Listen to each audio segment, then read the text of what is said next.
It is great to, first of all, see you all here. For those of you who are unfamiliar with the PCC Forum, this is coming out of the Philosophy, Cosmology, and Consciousness program at California Institute of Integral Studies. It's basically a forum for students and also guests to share some work, cutting-edge research, or just things that people are passionate about, and expand our minds a little bit. So I'm not going to go too much into any introductions, but I will introduce Natalie first, and I'll let her introduce the rest of our panelists. So just to give a little official bio, Dr. Natalie is a licensed naturopathic doctor, serves as core faculty in the Integrative Health Studies program at the Center for Psychedelic Therapies and Research at CIIS. She's a core founder of ERIE, the Entheogenic Research, Integration, and Education Group. Serves as the board of the Lamina Foundation and looks forward to the rescheduling of psychedelic medicines in the near future. And just to sort of give a little personal bio, Natalie was actually my first friend at CIIS when we took a plants and relationships class together. And it became very clear very quickly that Natalie was an expert, I want to say, or at least had a lot of authoritative knowledge that was just really inspiring to check out. So I've enjoyed watching her progress over the course of our time together. It was about, 10 years maybe? Somewhere around there. Anyway, so thank you for finding the room. Thank you for bearing with us as we got some of this technical stuff up and running. But at this point, I'm going to turn it over to Natalie and the rest of the team. So let's give them a warm welcome.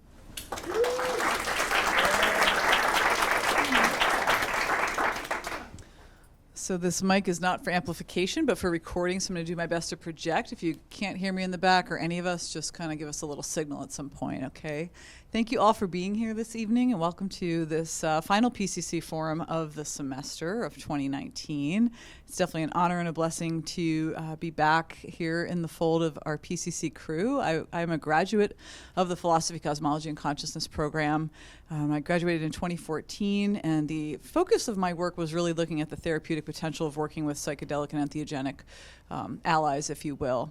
I also spent a little bit of time diving into ecology and integral ecologies and also natural healing arts philosophy, but I was pretty compelled with this look at the therapeutic potential of working with these medicines. And we'll get to hear tonight about a diverse range of perspectives on how to approach, encounter, perhaps steward, be mindful of, engage with these sacred technologies. That's really how I think about psychedelics and entheogenic substances and experiences, is that this is an opportunity for us to really look at it as a sacred technology. A technology is something that helps us to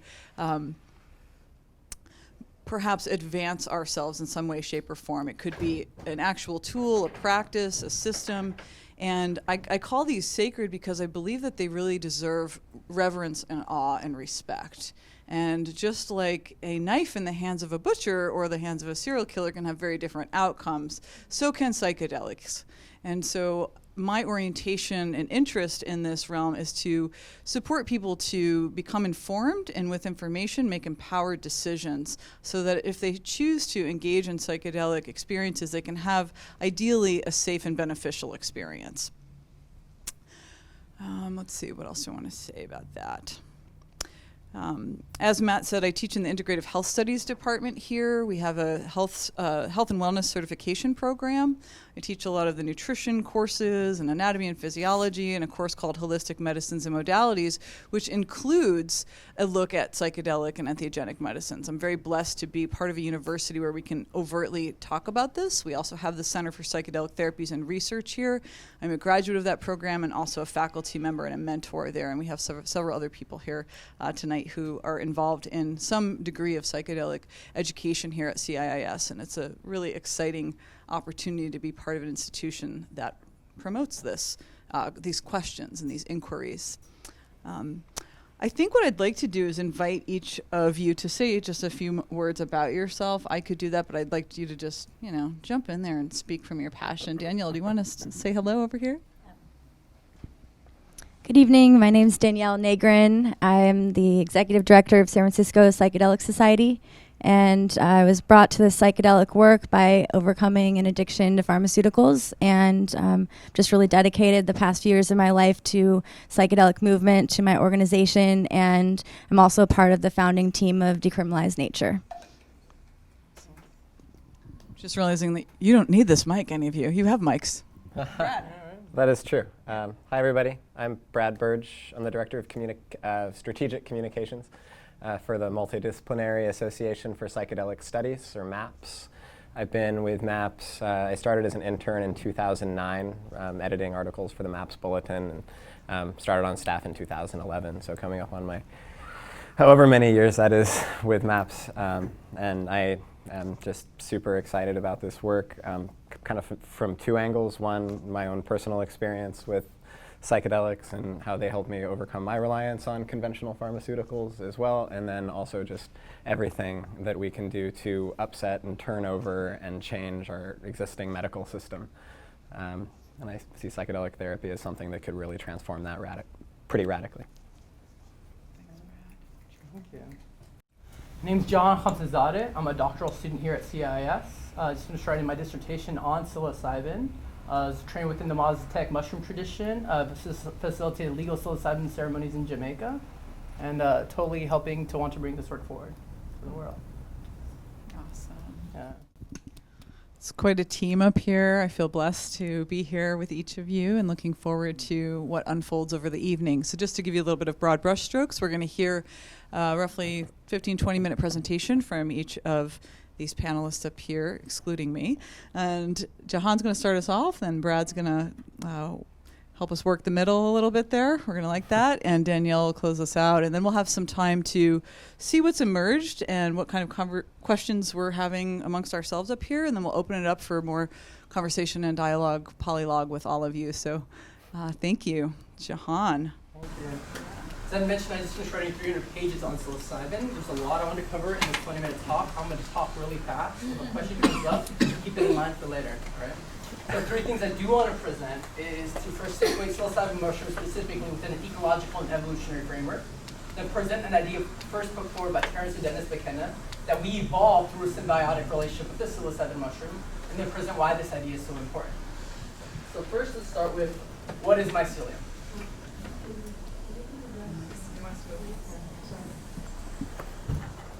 Thank you, Peter. Good idea.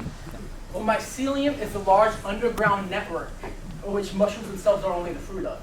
They interconnect the roots of all plants in the system, sending nutrients, electrical, and chemical signals between the plants.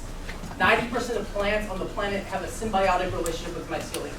80% of plants on the planet would die if mycelium stops existing.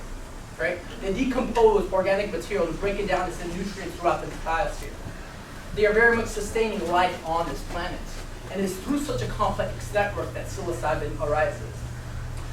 The entire animal kingdom has a rich symbiotic relationship with fungi. The animal kingdom diverged evolutionary from a branch of fungi about 600 million years ago. Mycelium set the soil on the planet for plants actually to begin to grow on dirt. Right? So as long as we've had bodies, our ancestors have always directly been on top of these mycelial webs. So for 50 million years, our ancestors were primates up in the canopies of the trees in the rainforests in Africa. About 5 million years ago, weather patterns began to change, causing the rainforests to recede and turn into savannas, forcing our ancestors down to the ground. And what did they find when they came to the ground? Was the mycologist Paul Stamets notes, the most common mushroom in the African savannas are psilocybin mushrooms. 22 different species of primates are known to eat fungi. Some even come down from the trees to find fungi. So the relationship might have started far back to 4 or 5 million years. Our ancestors were also largely vegan vegetarian, as all primates are, so they were looking for plant sources of food. I believe the relationship with the psilocybin mushroom went through 3 different stages, right? First, you could call it like the microdose stage, small amounts, eating 1 mushroom at a time. For those of us who experience psilocybin, we know it increases and heightens our senses. Empirical evidence knows that it actually increases visual acuity, especially edge detection, enabling beings to actually discern one object from another. This would be helpful if looking for predators, say snakes in the grass or up in the trees, and also finding new sources of food. At these higher doses, maybe 2 or 3 mushrooms, it stimulates restlessness and sexual arousal, right? So this primate group that was using psilocybin would expand into further territories, and it would have encouraged copulation. So if we put these two stages together, you get a group of primates that's growing faster in size, expanding territories, and has survival adaptive advantages over the other primate species in the group. At higher stages, ceremonial, medicinal, heroic dose stages, let's say just 6 to 12 mushrooms, you have visionary experiences that take the senses out of the environment to visual voyages through the imagination with complex scenarios, archetypal content, geometric forms arising in the consciousness, mystical experiences of unity with the environment and the rest of the world. Right?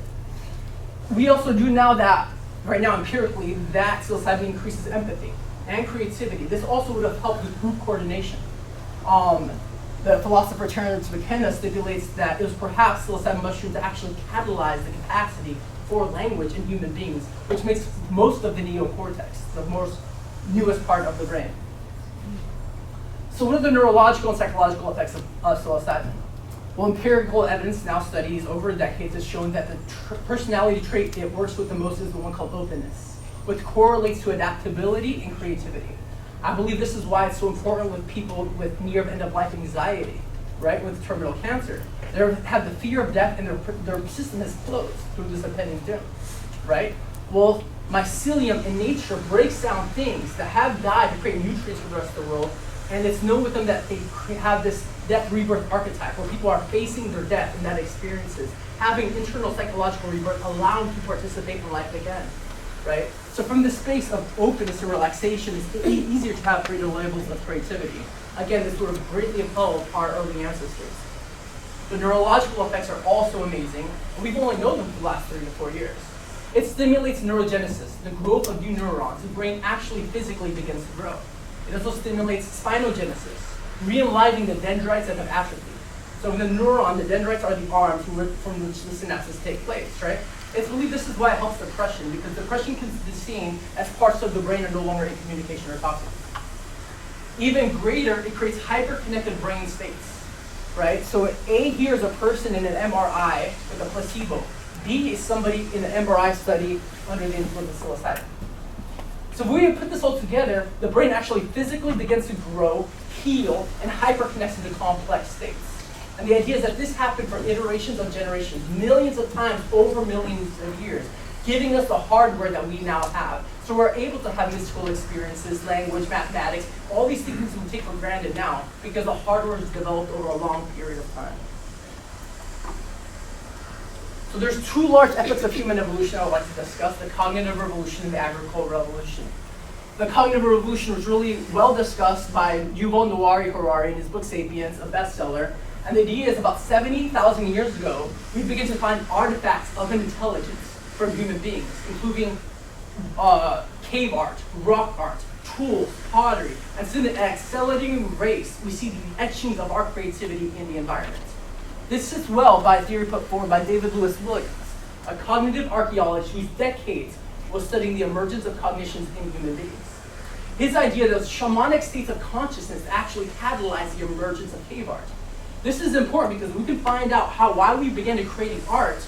We can also find out why we started creating tools. They all started happening about the same time. His idea is that the shaman would bring the whole tribe into the cave, right? And the cave provides several things. Safety for one. There's only one opening. You have synergy of guys making sure the tribe is safe. The other is provides darkness during the daytime. So people can have visionary experiences of projecting onto the environment and then actually tracing these images directly on the wall. And what do we see in cave art all around the world? Power animals and geometric designs. Things that now, when people take psychedelics, cross-culturally emerge.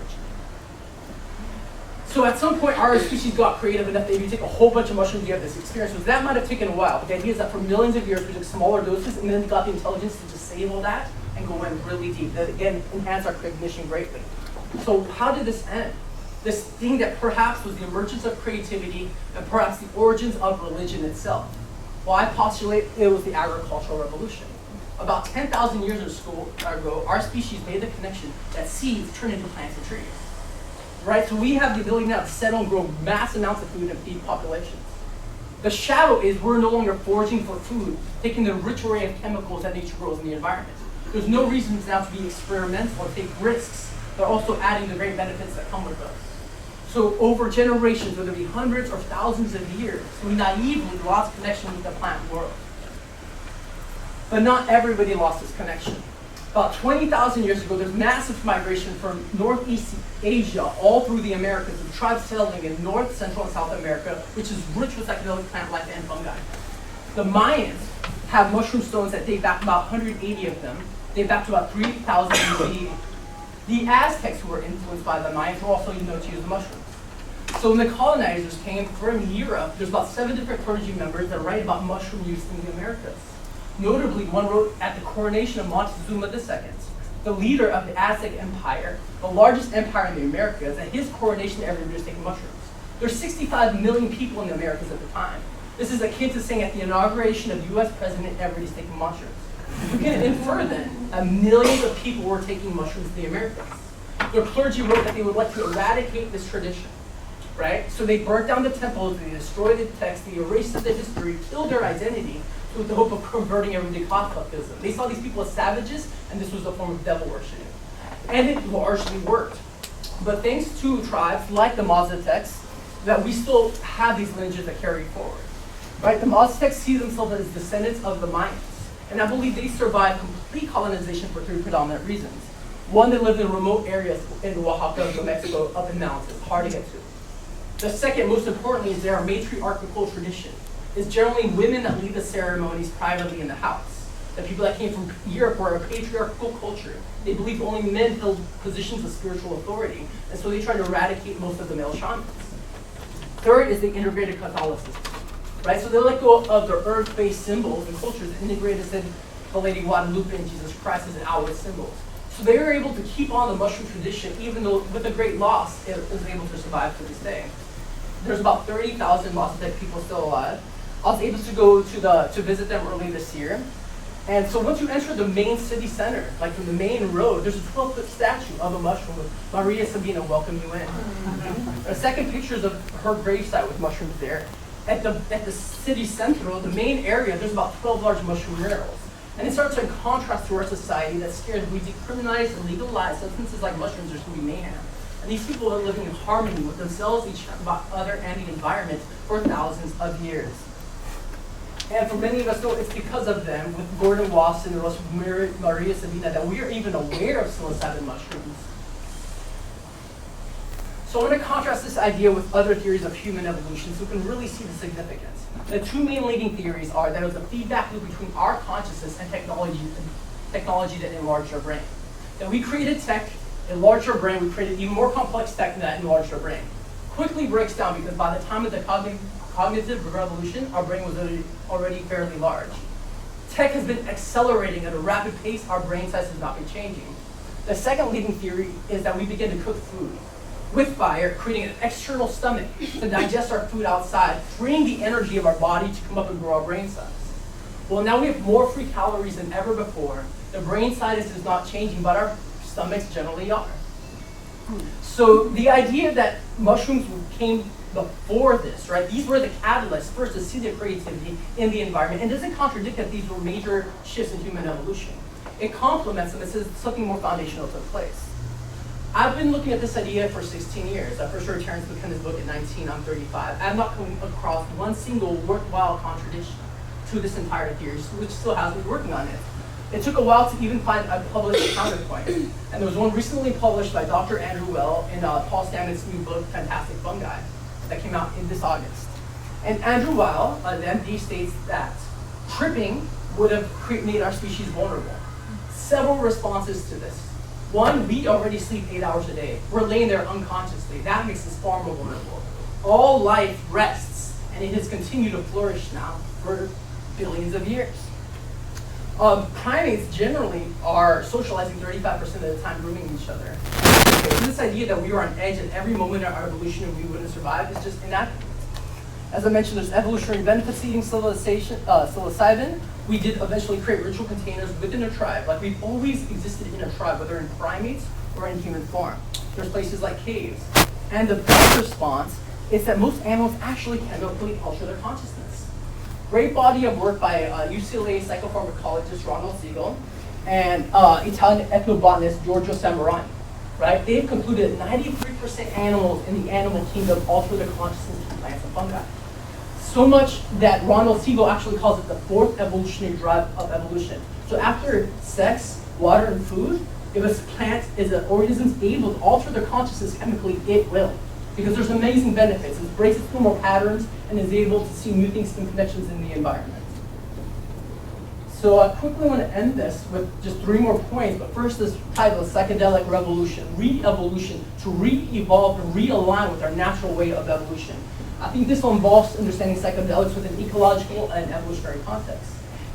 One of my biggest questions I've been dealing with for years now is, how do psychedelics exist? How does something that creates such complex brain states with the most hyper-visual CGI effects I have not seen in this world, high levels of meaning and unity just come out of nowhere? This is beyond random. Well, it's been growing and evolving in attunement with all the organisms around it for millions of years. Psilocybin itself comes from a vast living network that's been connecting all we've ever known. And it's done it in such a perfect way through this path stem formation, bringing psilocybin that it locks into our 5-HT2A receptors, like serotonin system, so perfectly that it's stickier, 2.5 to 4 times stickier than serotonin itself, creating complex brain states and complex states of consciousness, right? So we've been part of a vast living system. The Professor Richard Doyle wrote this book, Darwin's Pharmacy, and in it he read over 1,000 trip reports. He concluded that the primary psychedelic insight is that the subject exists as part of a vast living system. He coined the word ecodelics. I'm a fan of this term, and while taking ecodelic myself, hiking out in the woods a few years ago, the word dying molecules came to mind. And I like it because we're looking at it as a living system that's alive as a being. A guy like James Lovelock's Gaia theory. He proposed that the Earth is trying to create homeostasis in the environment in terms of temperature to allow life to flourish. Well, I believe it's also doing that in terms of consciousness, and it's mediating it chemically. There's over 200 different species of psilocybin mushrooms on the planet that is bringing this chemical so that we become self-aware enough to take care of the environment, right? This is how it's regulating so life will continue to flourish. I want to end this quote from George Orwell from 1984. Who controls the past controls the future. Who controls the present controls the past. I believe the missing ingredient of what's led us to this ecological crisis is that we have not been living in harmony with the plant and fungi world, using in dietary these molecules that almost act as external neurotransmitters to be working as part of the whole. That in our human history lies this major trauma that we don't know how we originated, how we got here, but how can we even know our identity and where we want to be going? And by going into our past, unlocking this mystery that's more grounded in every field in science than any other theory we've come across, we might reestablish our relationship to the fungi and the rest of the plant world, and with them be supported to unlock new humans of potential, creativity, empathy, and unity to finally create the world we've all been wanting to see. So, thank you.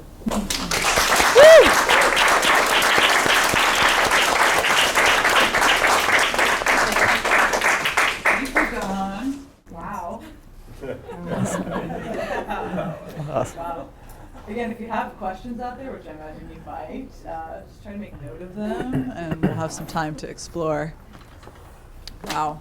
Thank you, Jahan. Yeah. Brad, you're up. Yeah.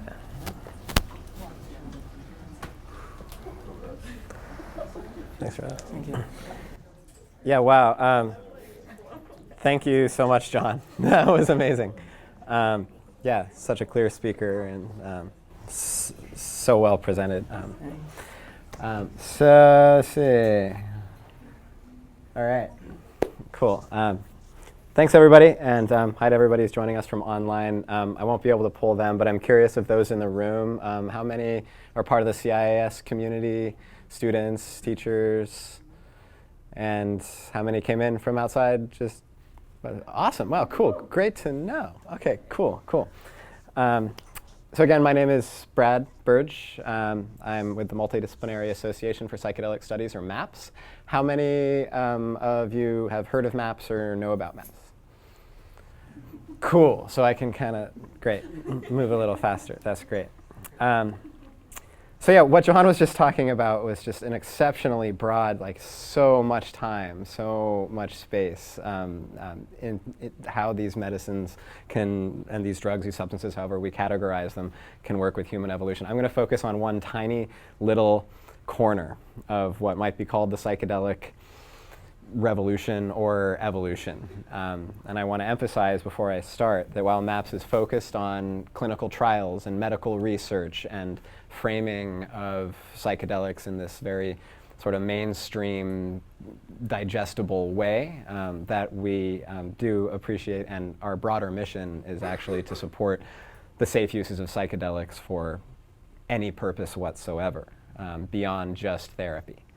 So that could be creativity, healing, personal growth, anything like that, as long as it's done safely and with scientific backing. So our main focus right now, and for the last 33 years of MAPS's work, has been on MDMA. MDMA was what was criminalized in 1985.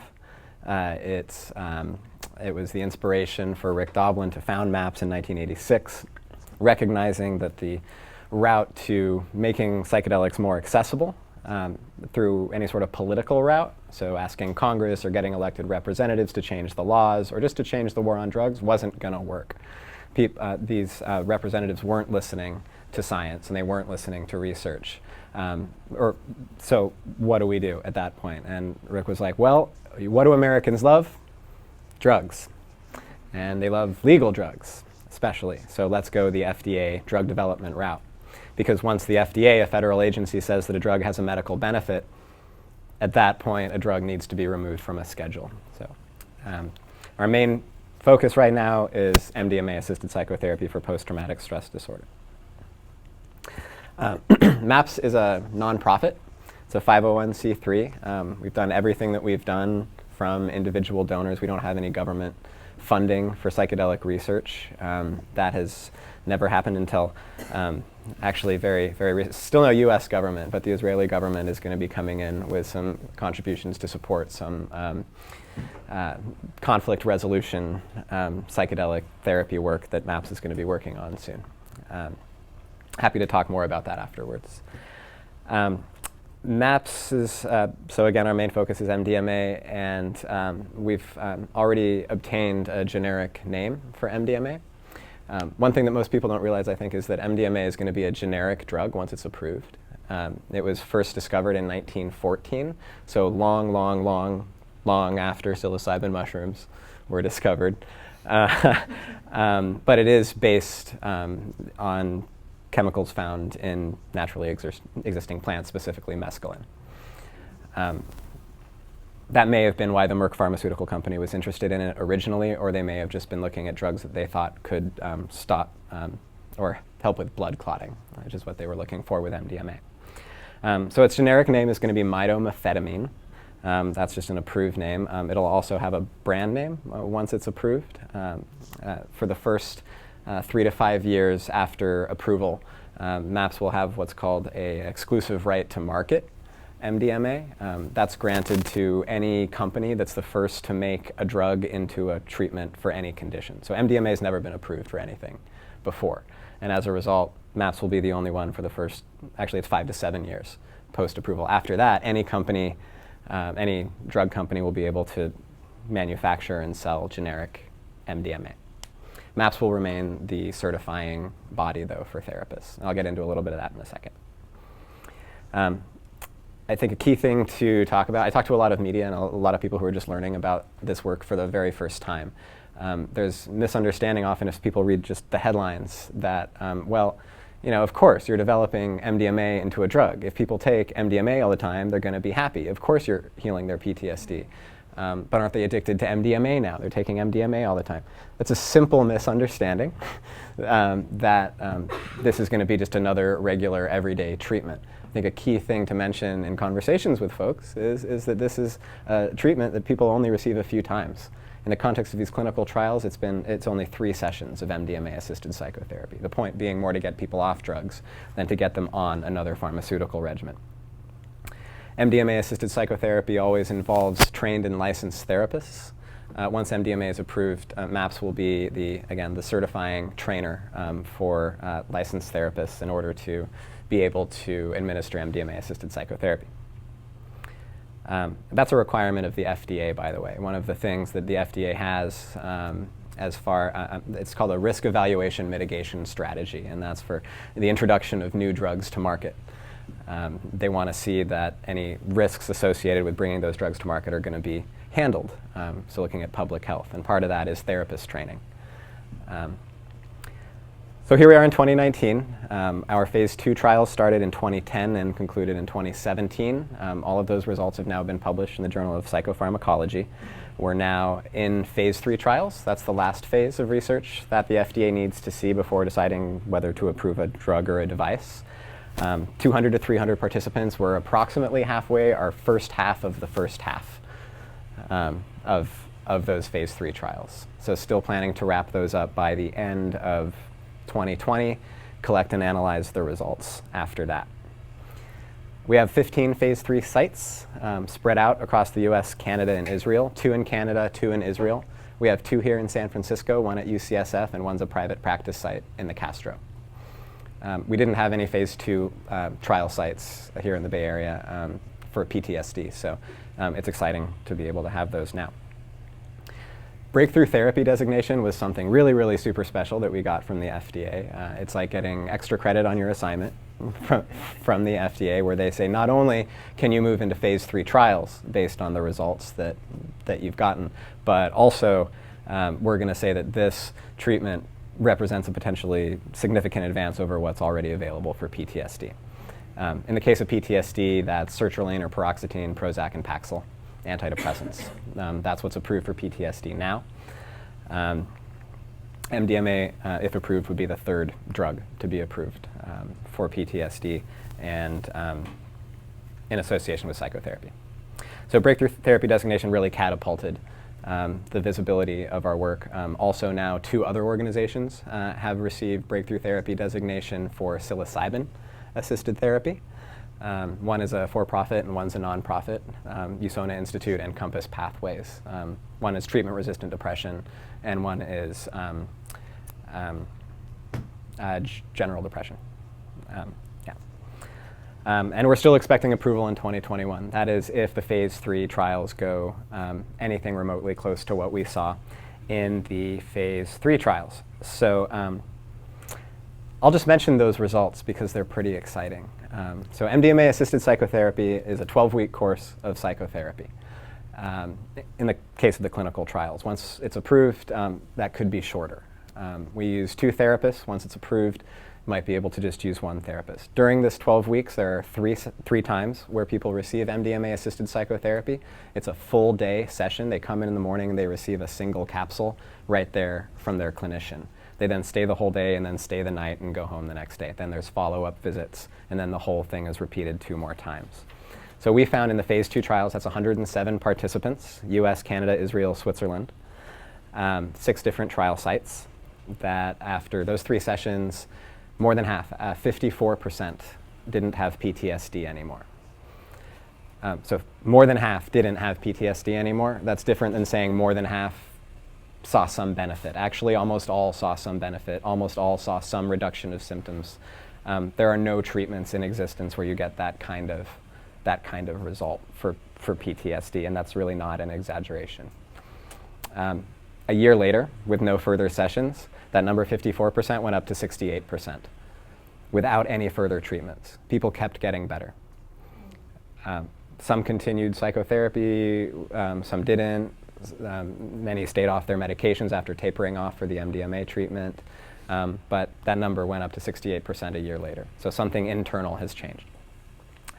MAPS is operating as a nonprofit still. We now have a wholly owned subsidiary for-profit, MAPS Public Benefit Corporation, that's actually conducting the research. That's for tax reasons and also for income reasons. Once we have approval that all of the income to the benefit corporation will then get passed back up to the nonprofit to sustain our work. So we won't have to ask the whole world for money as much anymore. We're conducting a therapy training ongoing. Right now we have all the therapists currently trained for the phase 3 trials. the key kind of bottleneck for how fast we're going to be able to get this treatment to as many people as possible is going to be how many therapists can we train and how quickly. More information about the therapy training program is up on the website. Feel free to ask me about it later. But yeah, we're really trying to drive a lot of interest in that now. Expanded access, that's another program that the FDA has, and we're in the process of applying for it. We expect to receive approval for it in the next month or two. What that is a program for the FDA that the FDA has for patients who are not enrolled in the clinical trials to get access to treatments that are still in phase 3 on a case-by-case basis. So we don't know how many are going to be approved for that, but we're looking at around 10 centers spread across the country to be able to start providing this therapy under this FDA expanded access program as soon as probably April or May is our guess at this point. Working with a lot of different research institutions, won't go through all of them. Here are some of the additional studies that we're conducting, not just PTSD. We have an ongoing study of MDMA-assisted psychotherapy with cognitive behavioral conjoint therapy. It's not exactly couples therapy, but that's treating two people at the same time with MDMA-assisted psychotherapy, where one person has PTSD and the other person is a partner or a significant other or friend or brother or sister who's impacted by this person's PTSD. So we're actually working with Candace Monson, who is the developer of cognitive behavioral conjoint therapy, and now she's excited to try to throw MDMA in the mix and see if she can make it even better. We're doing basic research, effects of MDMA on startle testing. That's MDMA on the fear response. That is, in fact, Rick Doblin, the founder of MAPS, connected up to the little shock mechanism. He wanted to make sure that it wasn't too oppressive before he started enrolling people in the study, so he went and did it himself. We had a study in Marin that concluded and was published, MDMA-assisted psychotherapy for anxiety in people with life-threatening illness. We will be doing more of these other studies once the PTSD trials are completed. We can only do so much at once. It's amazing we're able to do this much.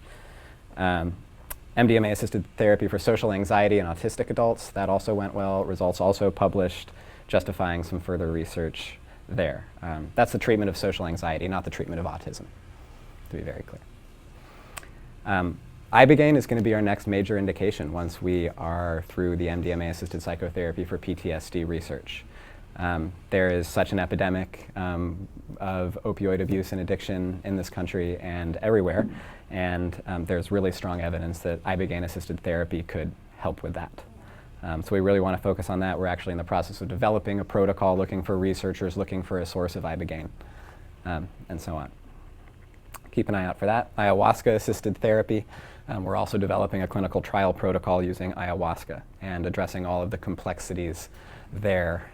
Ayahuasca, of course, traditionally used in a ceremonial context, not in a clinical one.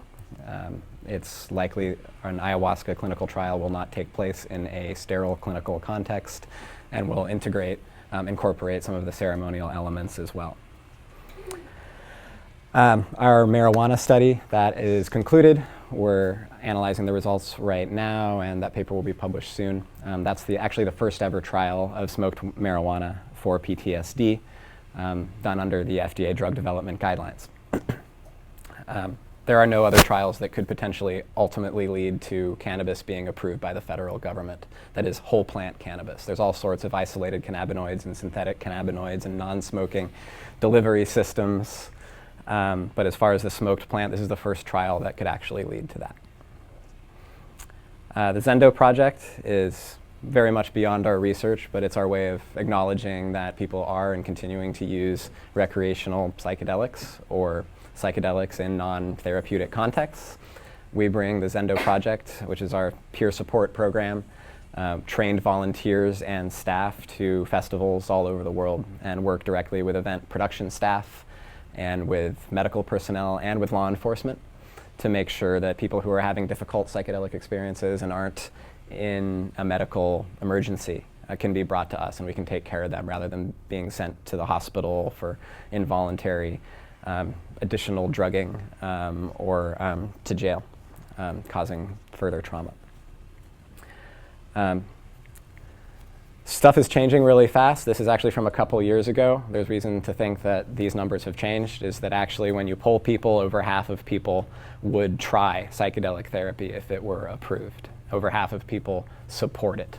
These are voting adults in the US. And so we might be surprised at the level of support that we're getting. And briefly, I'm just going to run through some slides showing representation of psychedelics right now in the media, how that's looking right now. There's been a long track record of a lot of bad propaganda and bad headlines, but these days, as far as psychedelic therapy and research is concerned, journalists are our friends, and they're trying to tell the story right. This is kind of the old way that they were represented in the media and still are a little bit when they're searching these website catalogs. And this is the direction that we're moving. Again, I have no intention of sterilizing psychedelics. MAPS has no intention of medicalizing them per se. But this is a way that we can communicate about them to skeptical mainstream audiences and open up more spaces where we can have conversations about other uses. Just a few of the media hits from the last 6 months. A few more. You'll notice this is extremely bipartisan, multi-partisan. There's a lot of partisans. Rick Doblin's TED Talk, we've been trying to get him on TED for many, many years. This last year, in April, Rick Doblin was on the main TED stage in Vancouver, and as of today, it has over 2 million views. Since then, it's already one of the top-ranked TED Talks on TED.com. That was the first time psychedelics have been discussed at TED. I know Graham Hancock had this big banned one, but that was actually a TEDx independent talk. It wasn't TED National doing it. So 2 million views. This is a recent article from the Washington Post. We were working with this reporter, Sarah Bacon, because she's going to do this big feature article about MDMA-assisted therapy and going to go interview some study participants and some therapists.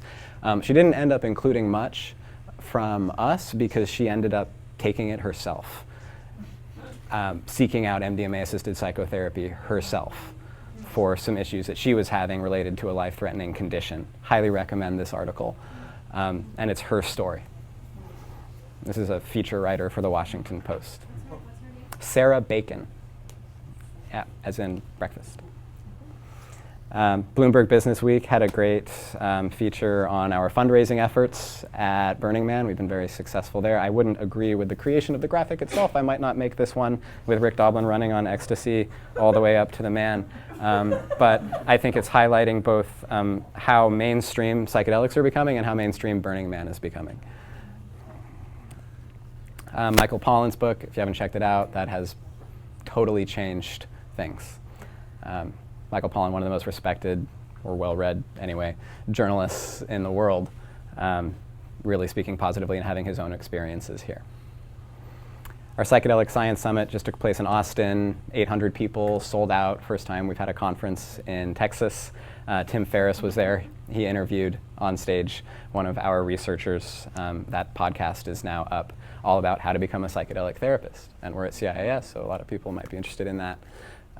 That'd be a great thing to check out as well. Tim Ferriss Show. And that's all I got. If you have any questions, please feel free to reach out to me. Looking forward to the conversation. Thank you for the question.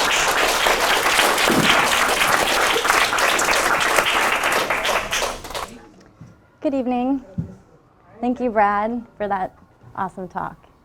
Yeah, and for all your work for the past decade. So my name's Danielle Negrin, and today I'm going to be taking you on a journey about my experience from psych meds to psychedelics and how I paved a path through transforming out of addiction into the Psychedelic Society and my work with decriminalized nature. So just to overview my talk today, I'm going to be talking about my psychedelic recovery path and how I came off psychiatric drugs, and then how that led to my work with San Francisco Psychedelic Society, how we are cultivating a community and building entheogenic support, and how that led to my work with decriminalized nature and how we're restoring our roots back to nature. And then I'll talk a little bit about how I see the future of psychedelic medicine. So I was initiated into the cult of Big Pharma at a young and impressionable age of 16 after I experienced several suicides of my friends jumping in front of trains in high school. And I was on one of the trains that my friend jumped in front of. And I really felt responsible for my friend's death and became severely depressed and anxious in high school and looked towards psychedelics to heal my depression and anxiety. So I started going to raves and utilizing MDMA and working with psilocybin. And that just led my depression to get a lot worse at the time because I think my brain was just so young and impressionable. I come from a family of doctors, and they truly believe in the power of pharmaceuticals, and they thought my behavior was really risky and that I needed to be medicated. So they sent me to a psychiatrist at 16, and I was put on one medication for depression, which led to 2, 3, 4, 5. By the time I was graduating high school, I was on a cocktail of 7 different medications and was basically prescribed a life sentence of drug dependence. And I thought this was completely normal. So entering into my 20s, the doctors left me hopelessly dependent on pharmaceuticals and in despair. And the pharmaceuticals caused me to have a lot of side effects and really caused my mood to go up and down in crazy ways. And I started self-medicating with drugs like opiates and heroin, and I developed addictions to those and to cocaine. So I spent my 20s in and out of rehab facilitations. I went to 8 different rehabs, 5 different colleges, and was just completely unstable. And all these rehabs kept putting me on more and more pharmaceuticals. Like one rehab put me on 15 medications just to get off the opiates. So this was my normal. I was used to taking medications to feel a certain way that cause more side effects, and you understand, the list goes on. And I was polydrugged for a long time. So they left me hopelessly dependent, and I was unable to function on or off the medications. And I really have identified with all these labels that the doctors told me I had and all these issues, and I really bought into that system. And I was a lab rat for the pharmaceutical industry. I just also want to say that a lot of people do benefit from psychiatric medication, so I'm not here today to put down any pharmaceuticals. I'm just sharing my story with how pharmaceuticals became harmaceuticals. So we have an epidemic in our country, and as Brad mentioned, there's an opioid epidemic. Most people know about the opioid epidemic, but what people aren't talking about is the epidemic of psychiatric medication. There are over 78 million to 100 million people that are dependent on psychiatric drugs. And what I'm talking about are antidepressants, SSRIs, mood stabilizers, Adderall for ADHD, benzodiazepines, anti-anxiety medications, sleep medication, antipsychotics, all of which I was prescribed because I thought I had all of these issues, which it turns out I don't have. And the issue with this is that the only tool that most doctors have these days is just to prescribe more medications, and they don't know how to safely get patients off of them. And that was my experience. So there's no off-ramp for pharmaceutical drugs. People are also getting addicted to pharmaceutical medication, which I was physically addicted to them, and I thought that that was okay and normal just because it was prescribed by a doctor. And it turns out it's actually not okay, and it shouldn't be normalized. And people are afraid to talk about their addiction and dependency to pharmaceuticals. I was terrified to talk about it. None of my friends knew that I was experiencing this. And the doctors in rehabs completely normalized that being a drug farm is normal in our society. And it shouldn't be, and it's a crime. So by the age of 26, I had been prescribed over 100 different pharmaceuticals. The doctors kept trying more and more drugs because none of them ever worked, and I started realizing, well, maybe I don't have all these problems that they were telling me I had, and maybe the drugs that I was being prescribed were actually my problem. So I started to slowly titrate off of them, and it took me over 2 years to come off of 7 different medications, which left me in worse shape than I began. I lost my vision, I lost over 80 pounds, I was completely debilitated, I couldn't function, I couldn't talk, I had cognitive impairment, and I was completely disabled and wanted to commit suicide. So I started researching for new options, and a lot of people talked about CBD oil, so I was taking over 1,000 milligrams of CBD oil just to sort of get through the day, and it was costing a lot of money, and I was feeling really hopeless and in despair and didn't know what to do. I wanted to kill myself. By the grace of spirit and a good friend, I had a friend recommend that I come to an indigenous ceremony of ayahuasca with him. I was afraid that it would make things worse because in my experience, I've been taking these medications that really harmed me. But I thought, you know, at this point, what is there to lose? And I started healing with ayahuasca.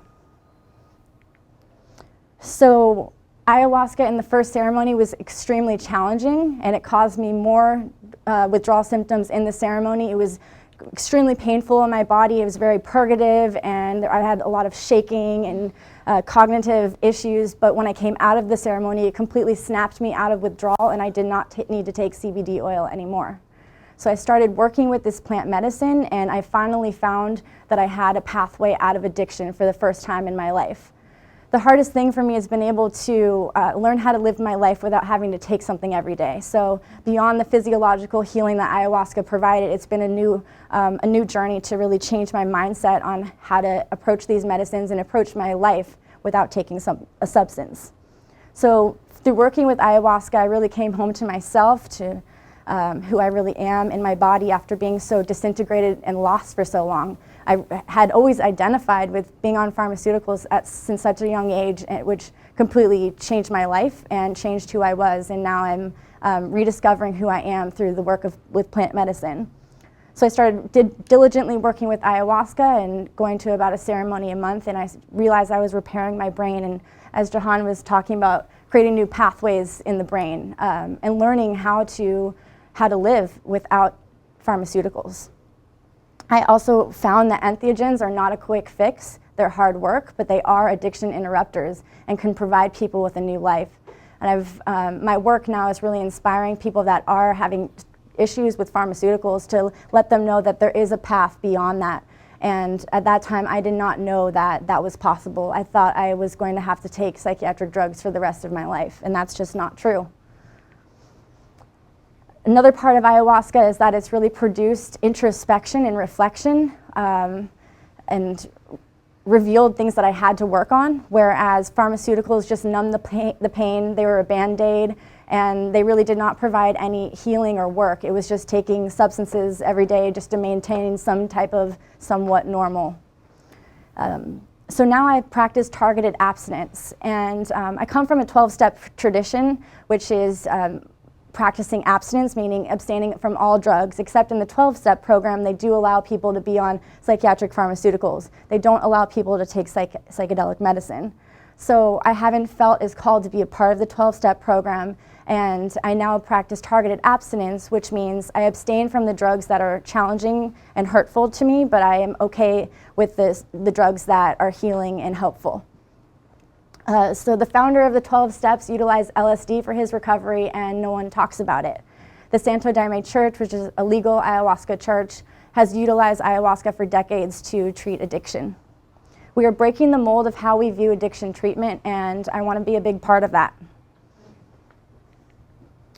So I realized that the opposite of addiction is connection, and a lot of the work with the plant medicine was really helpful, but I had lost all my friends and community because they all knew who I was on the pharmaceuticals, and I didn't feel connected with that community anymore.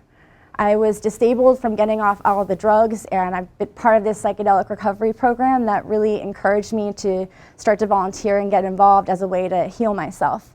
So by the grace of Mike Margulies in the back, he set up this event looking for new leadership for the San Francisco Psychedelic Society, and I stepped up to be a leader in that community. So I started volunteering for the Psychedelic Society and really doing a lot of the social media. At that time, I could still hardly talk or communicate with people, so I would be really holding a lot of space.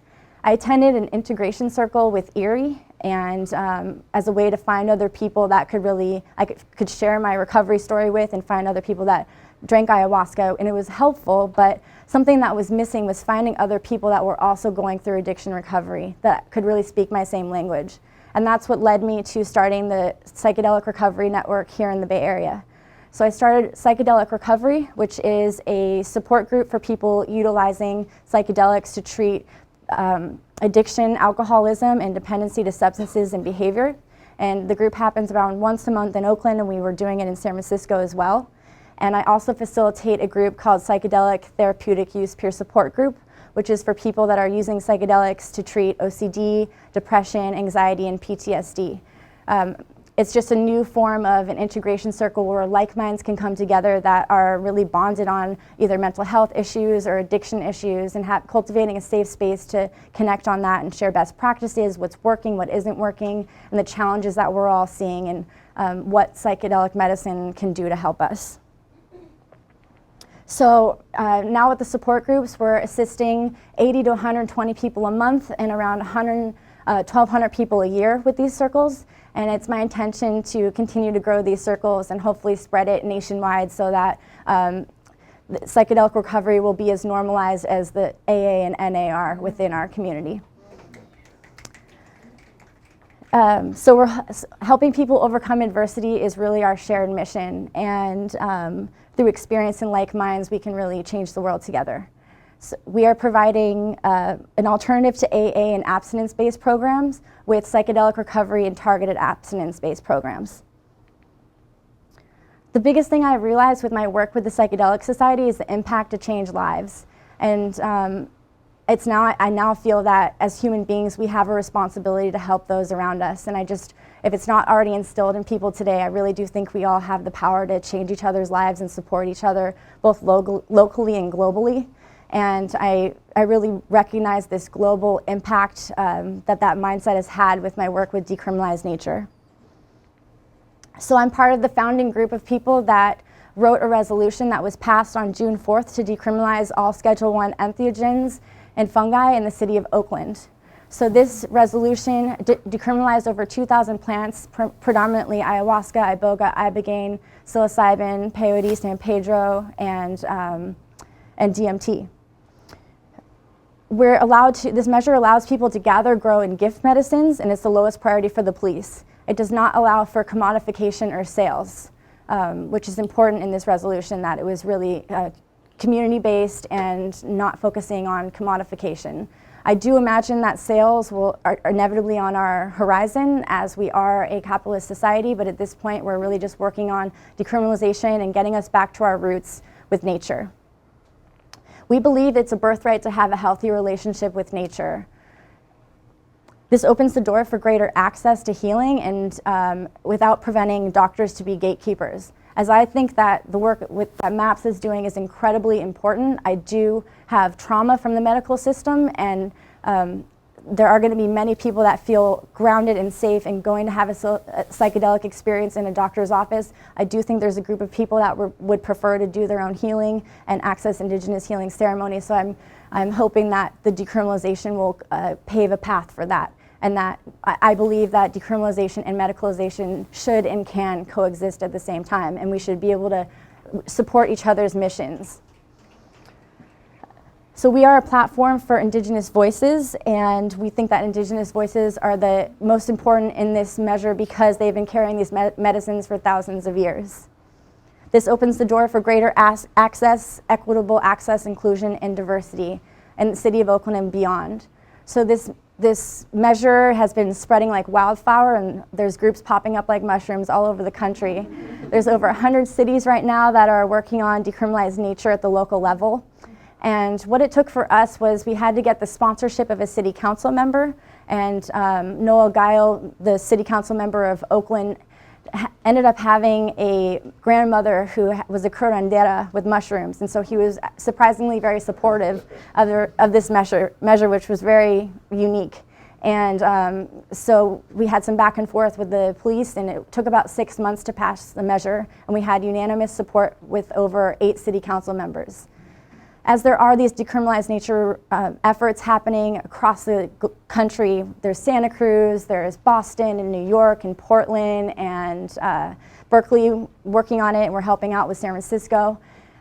There's also measures that are going on, like in Oregon, there's the Oregon Psilocybin Initiative, which is really regulating and control psilocybin, where you have to go to a psilocybin service center with a licensed therapist, and they have licensed growers. So that's one way they're doing it. I've also heard they're working on decriminalizing all drugs like heroin and having certain limits on the amount of heroin that you can carry. And then there's efforts like Decriminalize California, and they are working on regulation and taxation of psilocybin within California. So it's going to be really interesting to see how all of these different efforts play out, and at the end of the day, I don't think any of these medicines should be criminalized, and I am supportive of decriminalizing all drugs. So this moves into, so with the Psychedelic Society, we helped write the resolution. We were part of that team, and we helped mobilize people at the hearings and put on educational events to really get the word out about how important decriminalization of nature is. My work with the Psychedelic Society has been profound. I'm now the executive director, and we just took the organization through the nonprofit route, and we're now a 501c3 nonprofit. So we are devoted to destigmatizing all drugs. The founder of the Psychedelic Society, Daniel Jabbour, passed away from an opioid addiction, so it's really important to us that we stand in support of destigmatizing all drugs, and drug use is not bad, and saying the word drugs is not bad either, and we should be able to talk about drugs in a healthy and supportive way. So we're building a revolution of conscious community, and through a membership model that we're currently working on. We're a nexus point for psychedelic people, and we are providing a platform for emerging voices and existing thought leaders to present their work, and we have seminars and speaker series, and we have movie screenings. We have cultivation classes taught by my co-director Seth. He teaches people how to grow mushrooms, and we have integration circles where people come and process their psychedelic experiences. And as I mentioned before, we have our psychedelic recovery network and psychedelic therapeutic use peer support groups for mental health and addiction. So I overcame a struggle that I was told would kill me, and that empowers me every day to keep going. I'm not complete on my recovery process, and I have a long way to go, but the transformation that I've experienced from psychedelics has really fueled me, and through the Psychedelic Society has fueled me to want to provide opportunity for other people. So we've taken on some volunteers that have been struggling as well, and really provided them with hope and inspiration and passion that this work can really save our lives, and we're completely dedicated to this organization and want to see it grow and ripple out and make waves in the community and beyond. And the biggest component to my healing process has been to be of service, and I will continue to be of service to the people and the plants. So we're growing, expanding, and developing our mission. Will you join us?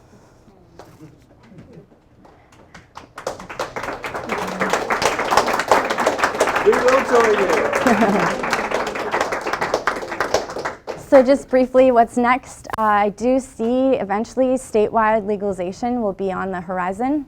And probably nationwide legalization. When I entered this work, I was feeling really resistant about legalization. I didn't want any type of government control. I just wanted us to be free. But as I've given it a lot more research and interest and thought, I don't want to see fentanyl end up in our ayahuasca or in our ketamine or mushrooms. I really want to see clean medicine for people. And I also think it's important to have access. We get a lot of people that come to our meetings looking for medicine and healing, and I can't lead them anywhere. And it's hard and frustrating, and it kills me inside to not be able to help people.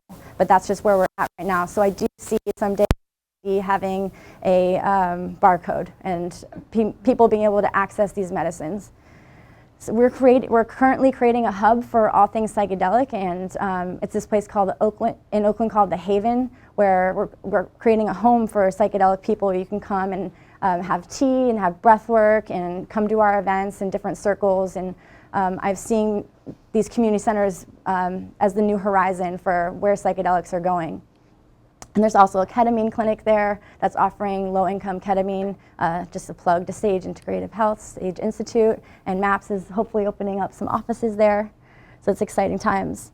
I also see one-on-one peer facilitation coming in the horizon, as I think it's extremely important for there to be therapists trained in therapy and there to be doctors that fills a certain population. But from my experience with the medical system, I do want to see people empowered to be able to facilitate each other, and for friends being able to sit for each other, and for people being able to access their own healing and be their own healers, just as I was to myself. So we are working on the globe. We're working on healing the globe through our Psychedelic Society, and I look forward to see what's next. Thanks.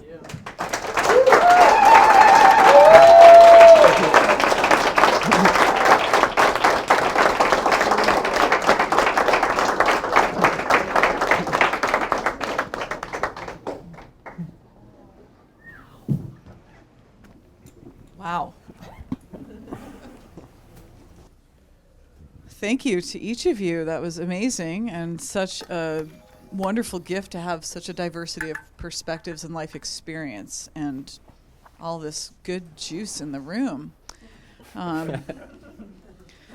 So many things jumped out to me as I heard each of you speak, and I think one place I'd like to encourage us to go is if you could spellcast your vision for, if we were to come together in 10 years, what kind of conversations are we having? I'd love to hear a little bit of that from each of you. Really quick, I think things are going to change a lot faster than we can anticipate. Check. Thanks. Things are going to move a lot faster than we can imagine.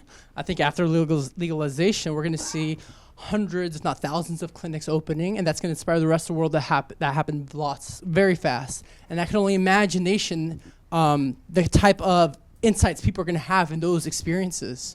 New levels of creativity coming forward, of art, of ways of reorganizing society, of openness to personality to change. I think this will be the opening threshold of furthering and accelerating our evolution in ways that are still inconceivable.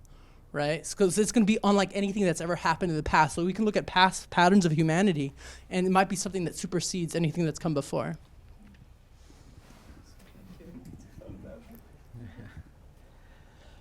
Yeah, 10 years. 10 years is both a lot of time in sort of the deployment of new treatments into society. It's also not a lot of time in clinical trials.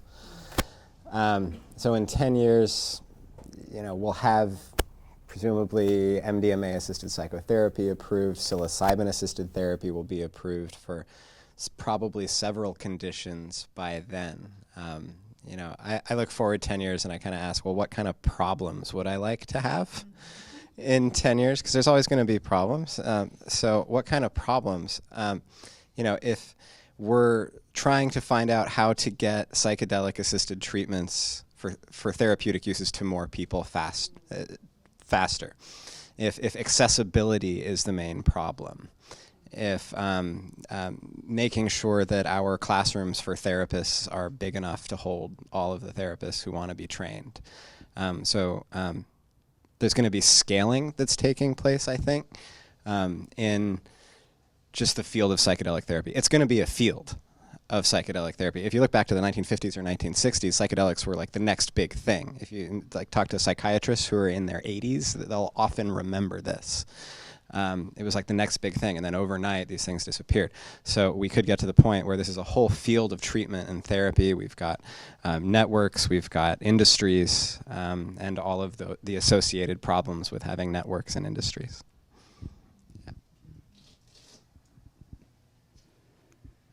I agree.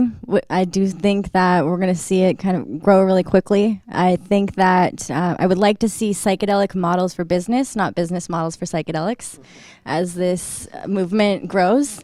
And so I think that there's going to be probably nationwide either decriminalization or legalization within the next 5 to 10 years. And I think different states will develop on their own in that way.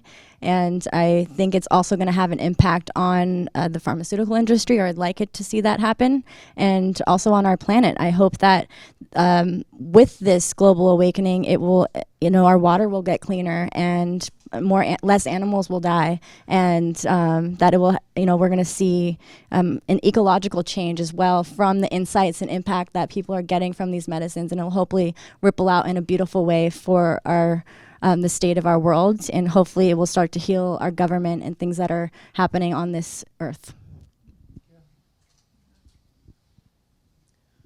I appreciate you speaking to the environment, and we are truly in an ecological crisis of unprecedented nature, anthropogenic. We are really at the source of it. They're saying, the climate scientists are saying, maybe we've got 10 or 11 years to really turn this around. I don't know, maybe more, maybe less time.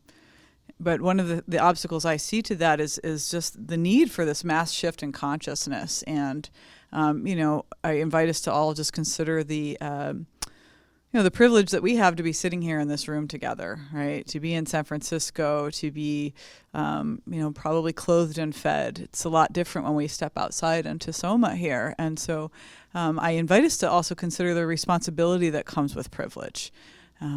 So I just wanted to say that. And I do find that working with these tools, these ecodelics, can help us to awaken, as Richard Doyle says in his book, to looking at our position within the greater matrix of the whole ecology, not really only of the planet, but of the whole universe, to really take it to a PCC level, right? Like, what is our role as change agents in the cosmos, and how can we work with the sacred technologies, not only psychedelics, but meditation, fasting, whatnot, to affect the greatest change? So I'll just put that out there for a moment. Yeah. Lots of directions we can go. I'm curious kind of what's alive for any of you up here right in this moment, if there's something you want to touch on.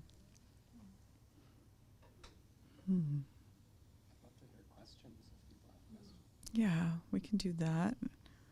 Anything percolating for you? Right now, I just feel honored to be here with these awesome people that are doing great work, sharing their personal transformations and like organizational, collective. Stoked. Yeah. Well, why don't we open it up and create a little more collaborative energy with all of you here that I'm sure have questions. Yes, please. When you spoke of addictions and everything, and I think that we solve that problem of shifting consciousness when we get everyone addicted to love and truth. And addiction is just a neural pathway in your brain that is self-fulfilling and that you want to follow, which can be a negative one, which may also raise negative opinion, feelings, etc. But that can be reframed, and addiction to good things is what we need to develop in people to shift that consciousness to something that will get us further. Yeah, totally. Just to respond, to try to move away the judgment that comes with addiction, to really see it as something natural that all organisms are trying to do is to alter their consciousness. It's a transcendental drive to get out of ourselves and feel connected to everything else, right? And so we're going to try to use substances. It's just nicer to have better ones around, right? And the other is, I think Danielle said well, that part of the drive to use substances is that we want connection, whether ourselves, the environment, other people, or the universe, right? So the more we can increase our sense of connection with each other, or in these mystical states of oneness, there's less of a need to try to alter our state and get out of this kind of isolated sense of self and feel the interconnectedness, which I think is like the larger impulse under addiction. Yeah, Danielle, you said, the opposite of addiction is connection. And I invite us to even kind of reframe the use of this word, addiction. I heard some folks say recently, considering it problematic substance use. Because there's substance use and then there's problematic substance use, right? And often when we use these labels and words, there's other connotations that come with it and stigmatization, and it can become more problematic. So just invite you to consider that. And I love the idea of having a habit of love. Like, sign me up, Bia, please. I'm sorry, Yeah. can I just grab the microphone and I'll pass it back and Yeah, forth? yeah, yeah. Just because I think our viewers might want to hear. Hi. It doesn't say anything. It doesn't amplify. It's recording. Okay. No, the first part I just want to say that I have worked with Danielle in Chakrin and Chakrina. Danielle. I got confused because of Danielle.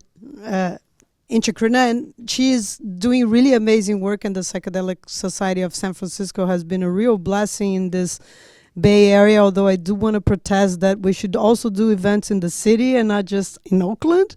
But yeah, I just want to give my witness testament of this really marvelous work that is being done, and I really enjoyed watching you talk and understanding better your story, and I feel very lucky that your recovery process has been, giving back to the community, and I'm a beneficiary of that process. That's my testament. And my question is, when you create these groups of recovery, so it's a little bit like AA, I'm assuming, like a kind of self-help, and like you don't have clinical training, you have like empirical training. And so how do you make this dialogue between like a self-help, a community-based, and something more clinical? Is there any clinical supervision? Is there any medical people? Do you see a need for that, or do you like reject that? Do you welcome that, or is there tensions or contradictions? That kind of question.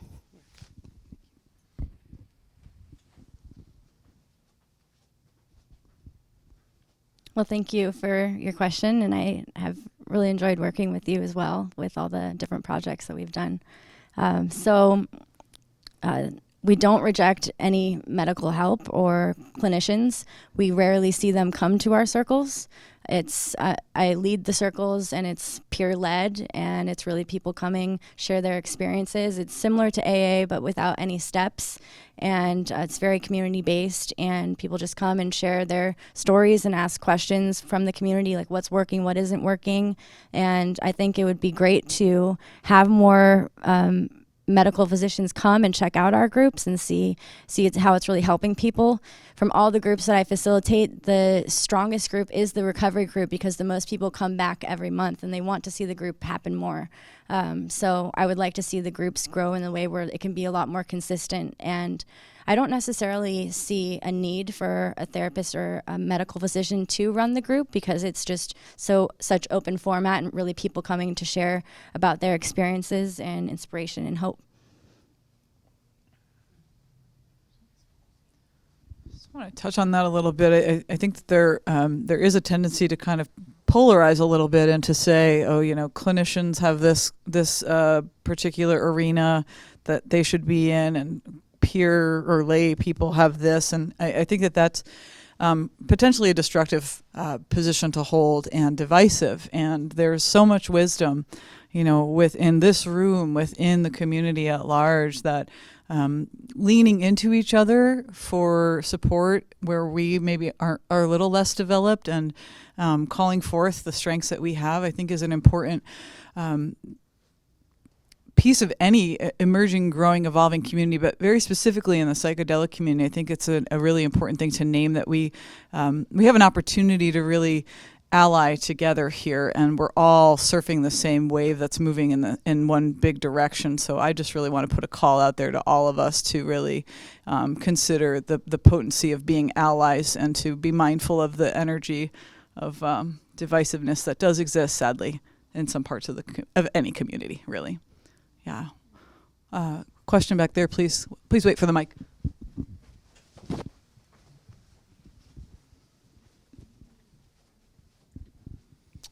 I had a question about PTSD and MDMA, and I know in the numbers that were shared, there were some very exciting numbers about how much of a benefit people got from that type of therapy. And I'm curious if there's a differentiation between people who've had traumatic episodes in their adult life versus their infant life, if there's a difference. Great question. I'm not going to wait for the mic because the answer is quick. There's no difference. There's no difference. From what we've seen in the clinical trials, the cause of the PTSD, the time of the PTSD, doesn't seem to matter.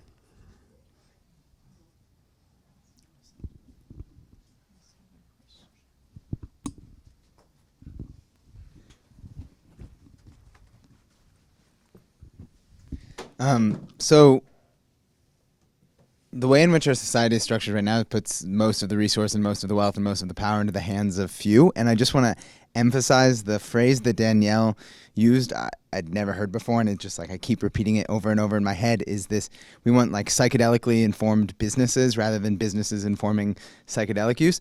And I just like, as you pose the question about what would it look like in the next 10 years, I just have these critical images of like what it could look like if psychedelic use was just like a few people, a few critical people in society as is structured now, had access to the connective networks that you were speaking about, had access to that like oneness, how that could inform society rapidly. And I don't have a question, I just loved that use and I want to keep repeating it, and I think that is a model to utilize. And it actually spoke to what you were speaking about too, having people addicted to love. Like if you could get people to incentivize love and connection in existing social models, like that is powerful. And also stop the fear of death. Stop the fear of death in everyone, and then you just your money is just something you hold on to that has to flow to help grow the full thing. It's like easy solutions when you get the rich people to. Maybe just to pick up on that, because it seemed like a few of you were mentioning this question of moving from from criminalization to capitalization, and the question of these sacred technologies being commodified. I mean, my first times doing psychedelics was in a very non-clinical environment, and I think it benefited greatly from that. So I'm just wondering if you have any ideas as to maybe how to resist some of that capitalization or commodification, and if there's stuff that the community can do, and thoughts on that.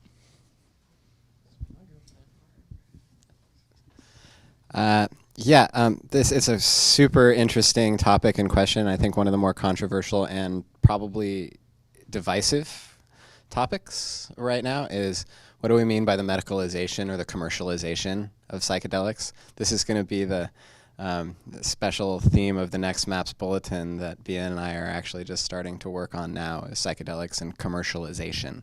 And what does it mean to now move these psychedelics through legal regulatory systems or legal financial systems? What happens? Do they then become irrevocably tainted in some way once we have these compounds? So one way that I think about it is there's kind of two aspects of commercialization. One is the exchange of money for goods. That's one way of understanding capitalism. The other way is all of the ideologies surrounding it, is that everything needs to be subservient to the profit motive, and that will somehow result in the best good for everybody. That's, I think, the essence of capitalism, is the ideology that because we're exchanging for profit, that is going to be inherently good, or the best is going to come out. I don't believe that. It's not what we've seen historically happen. But the exchange of psychedelics for money, I think that is probably inherently neutral. It's what do we do with them at that point. So what are we afraid of with commercialization or capitalism? We're afraid of this profit incentive taking hold of everything. That's what's happened with medicine, modern medicine, is we have the profit incentive going ahead of patient health. And that's what's driven this problem. So how do we keep that out of psychedelic medicine? And that's ethics of companies, that's holding companies and manufacturers and anybody who's educating the public about it accountable for what they're saying. Being evidence-based, there's transparency. MAPS is kind of experimenting with how to be a pharmaceutical company without all of the load. And that is really how we are behaving, is as a pharmaceutical company. And when we say non-profit pharmaceutical company, people, they're like, what is that? It's like military intelligence. But there are a few non-profit pharmaceutical companies, and often they help because they're not relying on there being some massive income stream from a drug that somebody takes every day, and they charge exorbitant prices for there are treatments that are not being developed for all sorts of orphan diseases or orphan conditions, as they're called. So how do we take the profit incentive out of the development of these drugs? Accountability and transparency is just like the direction that I would lean. Thanks. I think more than anything I've come across, I see psychedelics as having the ability to change our capitalistic system. The capitalistic system is based on this notion that we are isolated and disconnected, focusing on autonomy, right? I'm taken away from the environment and others for my self-gain, right? And that quickly falls away from an internal space, because when you have these psychedelic experiences, they work from the inside, and I realize I'm interconnected to everything, to everybody, my family, to my community, to the environment. I can't destroy that without innately hurting me at my deepest identity. Right? And so I think this is the shift that's a medicine from the inside out would make things shift really quickly. Well, it's also the best thing that we have because nothing else has worked. And it works at the most foundational level of consciousness. And somebody mentioned, can you just change certain points in the system? And it has dramatic influence, I believe so. The system theorist Donald Meadows said the quickest way to change a system is by working on leverage points. There's points within the system that just have more influence than others. And if you change them, the points around them begin to change. And there's been, the shadow aspect or looking down, that it's generally people in privilege that have had, access to psychedelics. well, they're the first that need to change the most, right? Because they have the power, they have the influence. We need the CEOs, the lawyers, the doctors, people in college to switch because they're having the greatest effect on the world, positive or negative, right? If they're able to actually have the whole business structures at the top shift, make the laws and realize this self-gain is hurting everybody, including me, right? And of course, everybody should have access to this human right. But I think there's an intelligence in the way this has been working, an unconscious earth intelligence that's been the people in power that generally, so I'm glad it's happening in Silicon Valley and CEO, the people making the new tech, the decentralized kind of technology. So it's taking the power away from central systems and dispersing it to everybody else.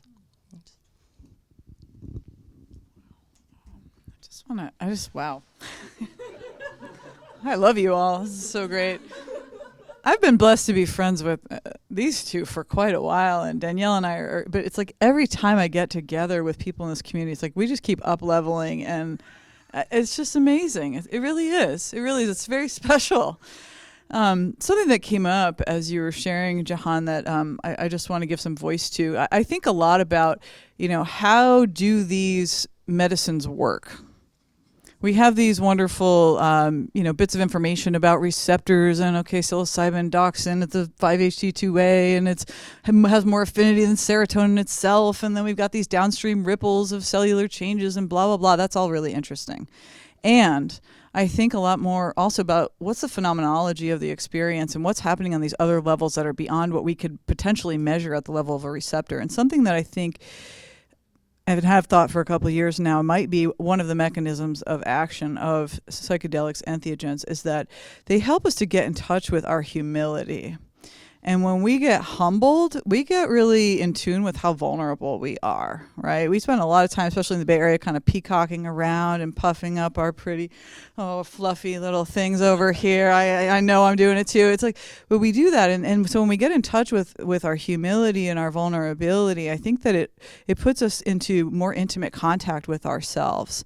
And when we open up that space of intimacy with ourselves, it also becomes more available to be intimate with others, with the universe, with the cosmos, with the animals, the stone people. And when we step into those intimate spaces, we're also able to cultivate more empathy. And when we do that, that's when we have the opportunity to look and see self as other and other as self. And what naturally derives from that, in my opinion, is compassion and a desire to actually extend care so that we care about the river. We care about that person on 6th Street in Mission. There's a natural tendency to enhance that empathic, compassionate care, and then that puts us, I believe, into contact with the healing space and back into more contact with humility and vulnerability. I think it's kind of this recursive cycle. So I just wanted to throw that out there as something to, chew on, think about, sit within your heart. There's some more questions in the back. So, Word. So one thing that I do think about a lot is whether psychedelics is for everyone, so specifically with the shadow side of psychedelics with ego inflation. Like, for example, I don't think Trump would be a good person to be taking psychedelics. With like Trump,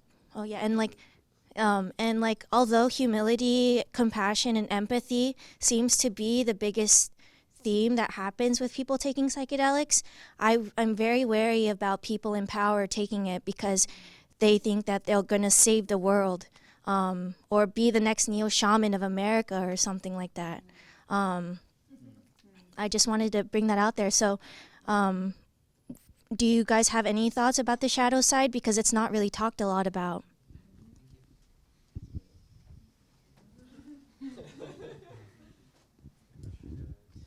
I really appreciate you naming that, and I do not think that psychedelics are necessarily for everyone. And I think that when you speak of the shadow side, one of the big pieces is that en masse we're missing the culture of integration. And that, in my opinion, is really where the rubber meets the road. You can hang out in the forest and see God and have all these downloads and have a geometric blast off. But if you bring that home and integrate that into your personal life in a way that has meaning and benefit for you, and that ultimately translates into your immediate community, then so what? That's my opinion on that. Yeah, I just completely agree. absolutely. Yeah, as far as the serotonergic psychedelics, LSD, DMT, psilocybin, these things, they're physiologically non-toxic. So I'll just kind of addressing from another angle. So physiologically speaking, they're non-toxic. MDMA, any of the phenethylamines, any of these that like work on the cardiovascular system, there is a lethal dose and there are toxic doses. So there's also physiological concerns as far as some psychedelics.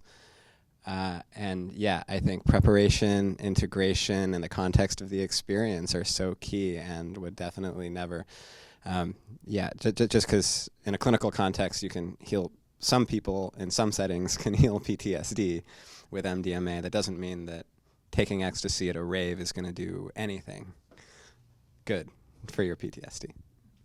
Yeah, did you want? With the Psychedelic Society, we have this mission to, like we don't have an agenda to have more people take psychedelics. We're really here to support people that are already taking them. So I would like to see, and there are a lot of people that aren't necessarily fit to take a psychedelic, and I think that in our society we need to talk about that more and talk about a lot more of the risks that are out there and what can happen, and they can be really disintegrating for a lot of people, and they can spike some mental health issues for people long term that a lot of people aren't familiar that that's a risk. But what I think of too is like the more people that are taking these medicines and the more they're waking up, let's put that back into our community. Let's put the good that is coming out of them back into our environment and really see a transformation that way. And I also don't want to see billboards be putting up around our nation once legalization does happen. I don't want to see these medicines pushed on anyone. I want people to be able to decide it for themselves, and especially people that are really impressionable.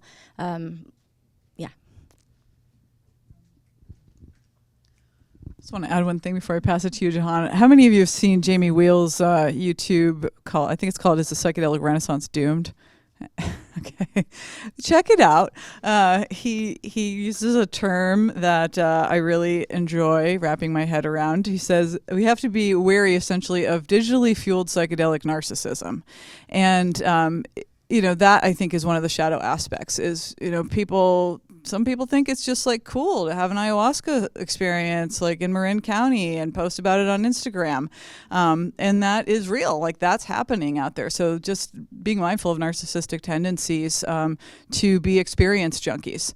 And that can kind of, I think, potentially bypass the potential, the sacred healing, therapeutic, whatever you want to call it, potential of these types of experiences.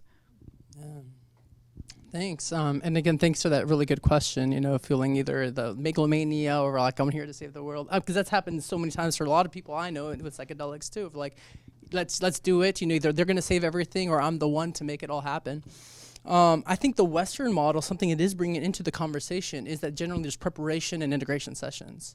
Right, so I've been working with the ceremonies in Jamaica, and we screen people, make sure it's right time for them, and we do start checkups with them. So they're having reflections, like, is this real, And in other ways, we also have communities checking in. I think doing psychedelics in isolation alone, even though a lot of us have done it, it's nice to come back and have reality checks regularly with people you trust. Is this happening?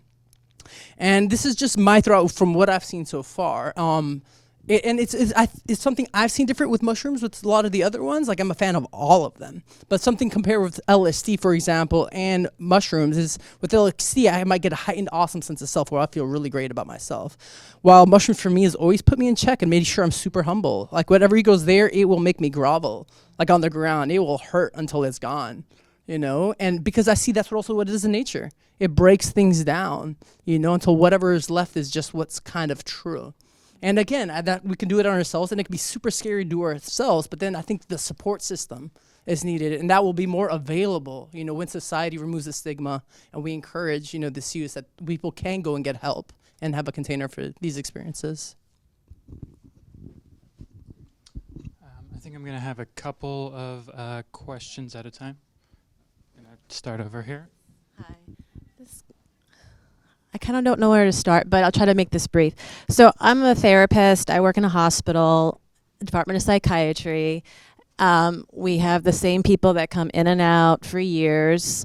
They're homeless, and they come to us because we're family to them, because they're totally have burnt out their bridges, or their families just abandoned them, or they never had family or whatever. And I wish this could be accessible to many of them, but many of them are also very psychotic and do a lot of methamphetamine. So then we come in seeing them kind of coming down from that. We've had some folks that have done psychedelics, and then that brings them there because they're still ongoing for like a week or two. So it's just more of my heart hurts, and I just wish that like there was some sort of easy solution, because I can see the benefit to all of this, and I really hope that it can help folks. I just don't know about people who have so many things going on at once, like not just the addiction and schizophrenia, and PTSD, but they have depression too, and they're so after a while they're just like whatever. They don't know how to do connection. And I'm trying to do the connection in my groups with them. And yeah, so it's just more of what I'm dealing with them and other of my colleagues who work in the clinics here in the city that are trying to get the folks outreach. And yeah, that's all. I just wanted to provide that voice. So are we safe from prosecution? Like what happened 30 years ago? We don't talk about it. Like it was this crackdown that some people in power with money, they decided that they don't want all the people knowing about this and being more conscious because they were using us to add to their wealth and money. And so they cracked down on what it was, the movement. It was just a period of time that everybody was silent. It was removed from, access was removed, and this is the outcome that we're dealing with right now. So do we think about this now? I mean, it seems like it's getting more attention. We're on the news. We're on this really good path. But I mean, federally, these things that we talk about are still, a crime. And so do we have a plan? Are we thinking about those? Are we going in a path that 10 years from now, we're not back in this depression period or silent? Have you guys think about that? Because everybody's optimistic, and I am too, and I love to be, but it's always good to think about that and like have plans for it. Do you guys have any thoughts on this?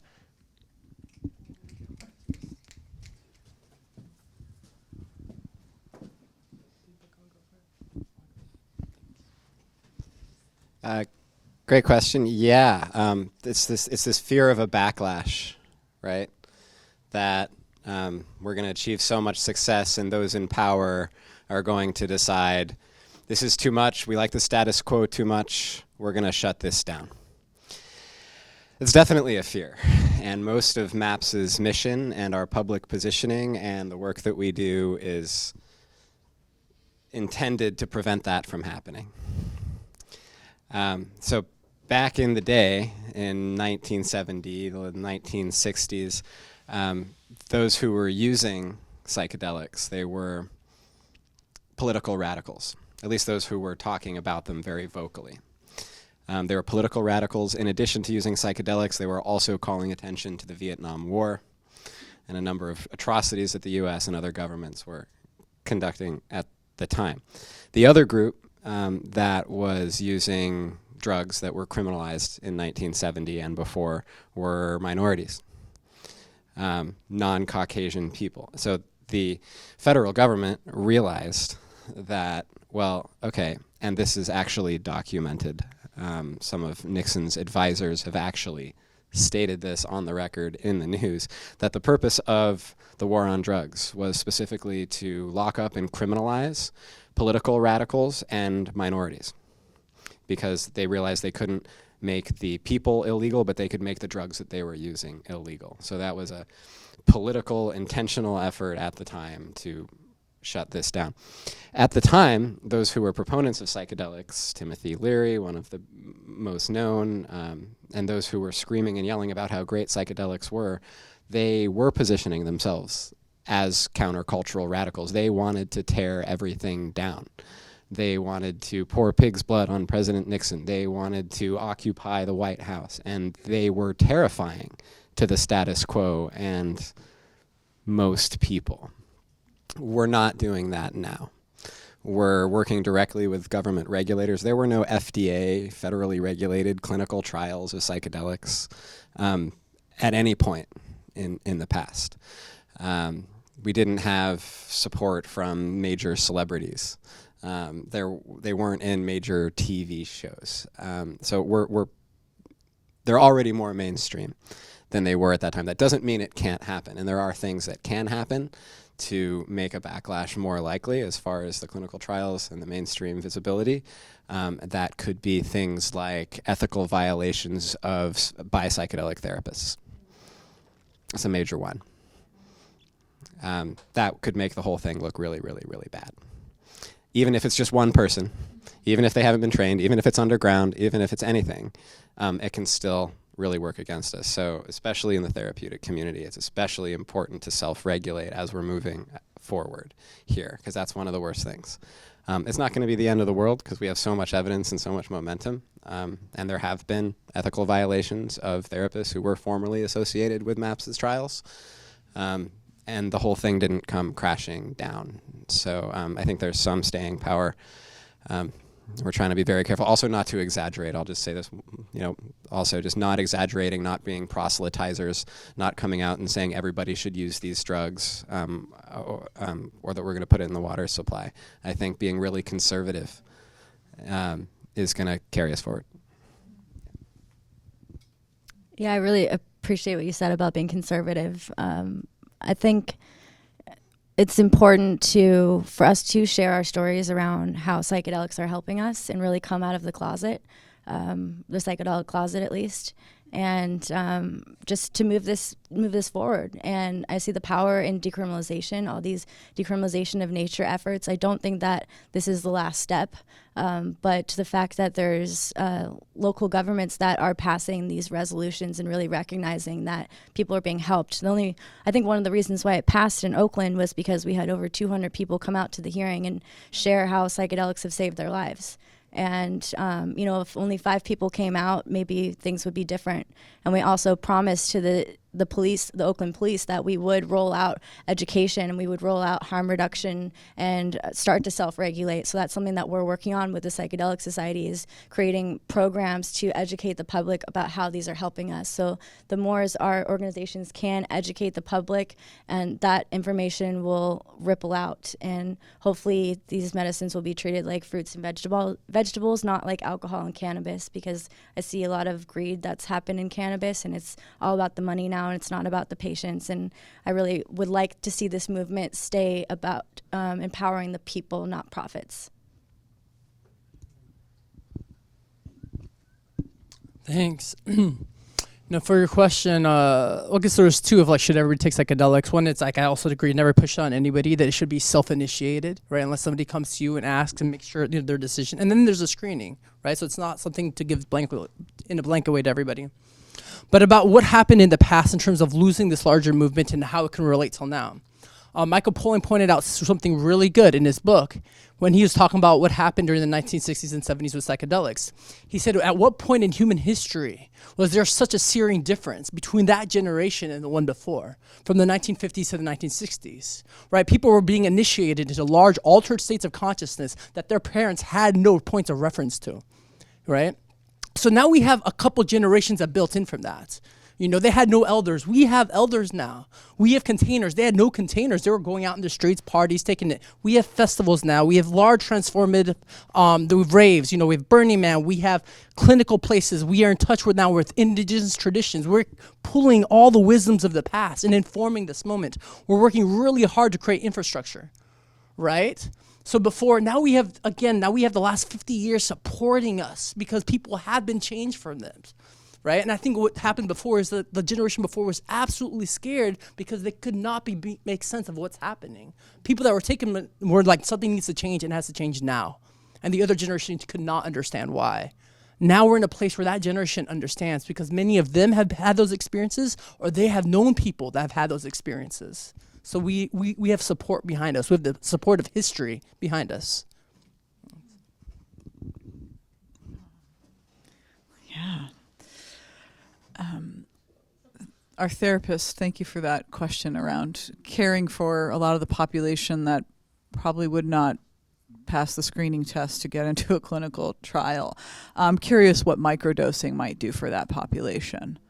That's something I'm really curious about. And in regards to this other question around, not wanting it, none of us want a backlash, right?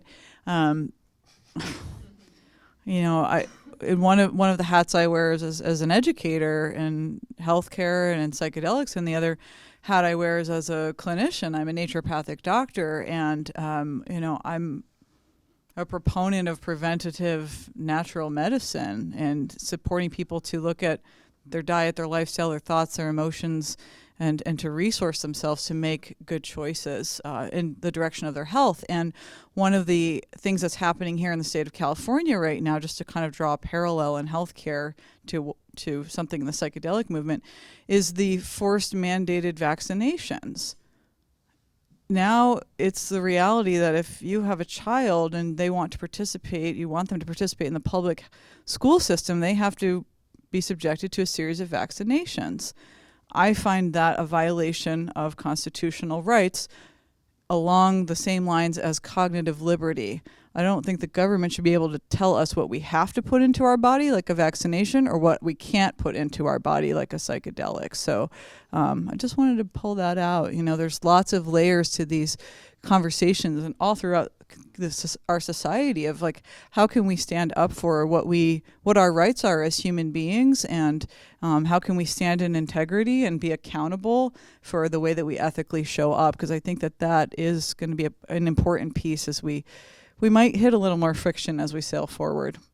My sense is yes. So, yeah. Yeah, what I'm going to do is I'm just going to look for any last hands. We're just going to have everybody say what they want. Then we're going to do maybe one last piece from everybody. And then if you want to continue, you can hang out informally, have a conversation. There's also a list if you're interested in coming to more of these forums. And again, I want to thank everybody for coming. And last round, here we go. Thank you. First, you mentioned autism, and from personal experience, the right cocktail and the right timeline can work really well on outgrowing autism. I was Asperger, really high functioning, and I'm not anymore, or I kept just the good part.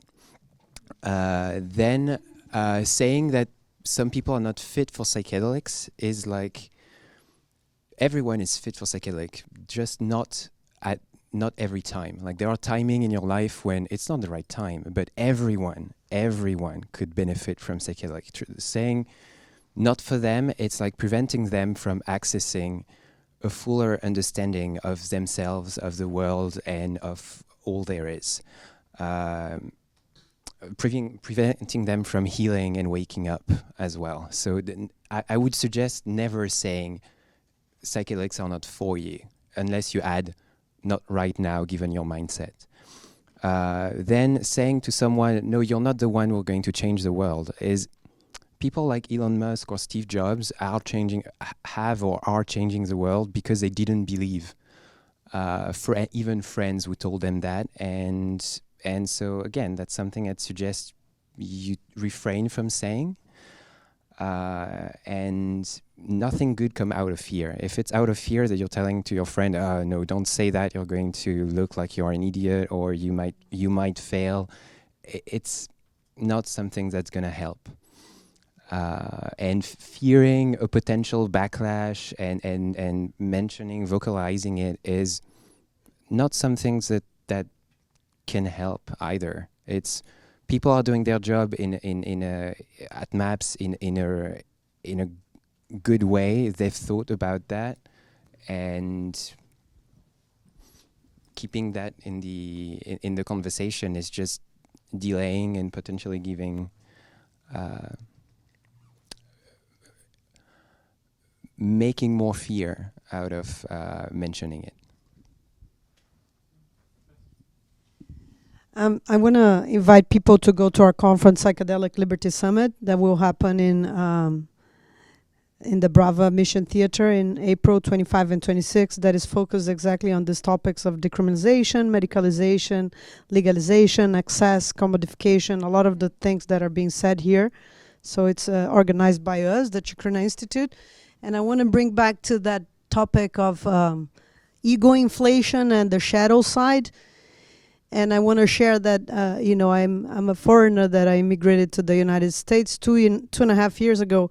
And I'm kind of traumatized by this culture. I had a lot of idealization about California. It was my dream to live here. And then when I got here, there's a lot of anger in this country. And the psychedelic community, I have seen this tendency of this toxic activism. So I think that a shadow side of our community is some very weird overlap of social justice, alleged social justice values with bad side of the millennials with the bad side of the toxic activism of the United States and the cult culture and the deplatform culture, and people that are thinking they are super illuminated because they drink this or that or they take this or that substance. And that has been a feature of this community to create this kind of, persecution of other members of the community. And I think it's a mix of the spirit of times with cult culture, with revolt about everything being wrong, with Trump in power, with hypercapitalism, and with taking psychedelics on top, because you take it and you get very invested in that identity and sort of become the savior. And so I think that's something that we should be talking about, not just the shadows of psychedelics on individuals, but what is our psychedelic community, becoming, where there's so much divisiveness. I repeated that word that you said because I really like it. Anyway, that's my comment. I just had a quick thing to say. Yeah, I just wanted to speak to what you said about being gatekeepers against people who we perceive, not to bring Donald Trump into this, but somebody who we think is a bad person, because if I've learned anything, it's that, individuals have capacity to change, and, we put ourselves in boxes and other people in boxes, and, cast negativity on others and bounce it off each other. But I think deep inside everybody, they all have, not to say everybody has capacity to change, but who are we to say? So that's all.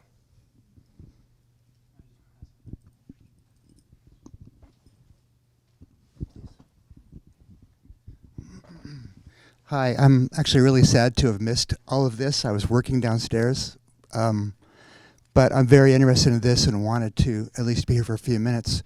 And I'm curious about this sense of revolution. I don't know how much you talked about it, but I commend a resource to you. Michael White, who is a co-founder of Occupy Wall Street, wrote a book called The End of Protest, and studied a lot of revolutions through the world. And his framework about revolution contains an element that is so much in tune with psychedelic insight and decolonization together that I commend it to you, because he is writing beautifully about the possibilities of revolution on the planet. And I know that the insights that come from the use of these medicines could be part of thinking through how that could actually happen in your lifetime. I don't know about mine. So Michael White, The End of Protest is the book.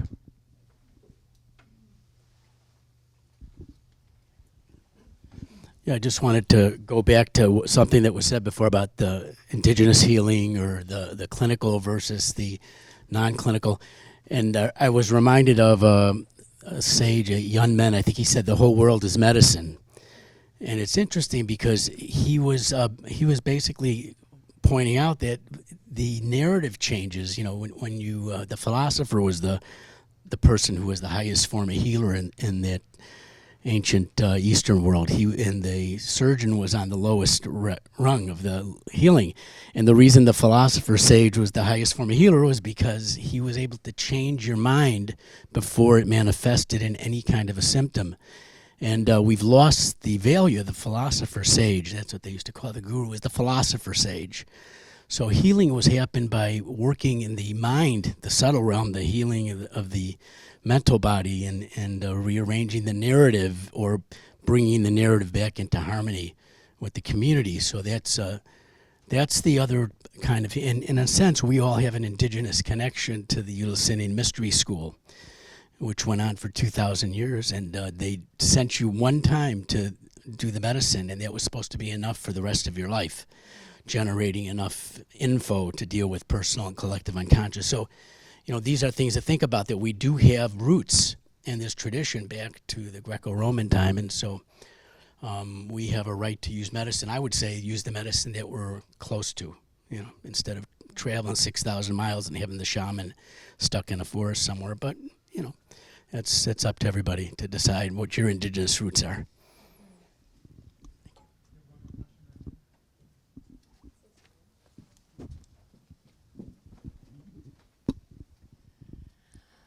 My name is Kamara, and from the ages of 13 to 15, I experienced sexual abuse, emotional neglect, commercial sexual exploitation, and imprisonment in a behavioral modification program for an additional 2 years until I was 17. And from that experience, I developed complex post-traumatic stress disorder, and I carried it with me through my life. So I had depression, anxiety, insomnia, nightmares, problems with attachment, terrible problems with partnerships and relationship. I was suicidal. I had a real hard time working. I was still smart. I went to school. I got straight A's, graduated. But I hated myself, and I was terribly ashamed of myself, and I felt guilty for existing. And then along came psychedelic therapy.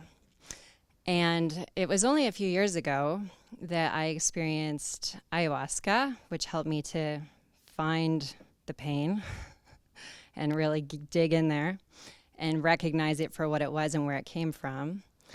And then I did MDMA psychotherapy.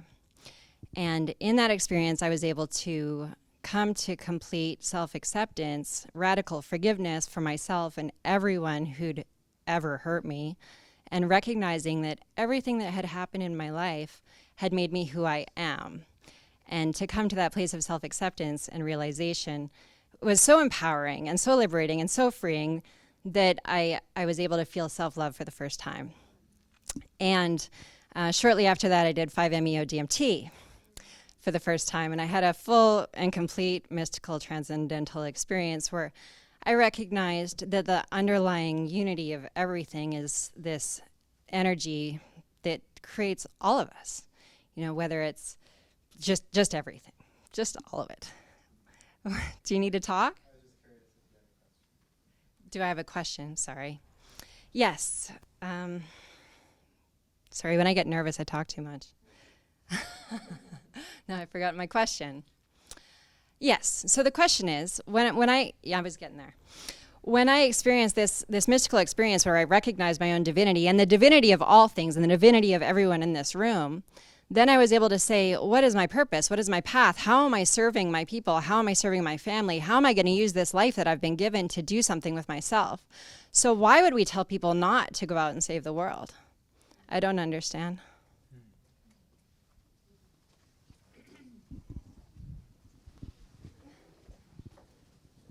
Oh, and I've been free of symptoms for years. Totally. Thank you for everybody for your questions and your sharing. And there's just, for me, just three small things that kind of stood out. I'm just going to go through them really quick. About this idea, the first one was like, I also agree that psychedelics is for everybody, and it's just a time thing, right? Terrence McKenna likened to like it having sex. It's that important as part of the human experience. And we shouldn't actually say, no, you can never have this. But if there's a lot happening in their life, if they're feeling unstable, we have to do a check, and then see if this is the right moment for them. But I do think it's an important part of the human experience. Two is this idea of don't go out, save the world. That was in the context of ego inflation and Messianic complexes, right? I've had that happen for me with psychedelic experiences, and I've seen that happen for other people. And that could get in the way, right? Now all of a sudden, I'm so much more important, actually creating disconnection. I'm having this big dream. It's no longer grounded in reality, right? Things can really run rampant without being attuned to actually what's happening. You're right. So I believe we're all born to do something specific on Earth with a specific life purpose. And we do want to empower individuals to figure out what those are without the inflation getting in the way. Right. So just a distinction. We want to empower, and we're talking about complexes that actually get in the way and create distortions. And the last was something that's said about the revolution part. A personal insight I had while taking mushrooms at a Rage Against the Machine concert. So very much music that entirely had fueled me. Still one of the top favorite bands, all about revolution. And, I grew up with a lot of aggression, kind of metal music. And they were definitely, whether through violence or not, it needs to happen. And there was an insight there at the show on mushrooms that a violent revolution will lead to a violent society.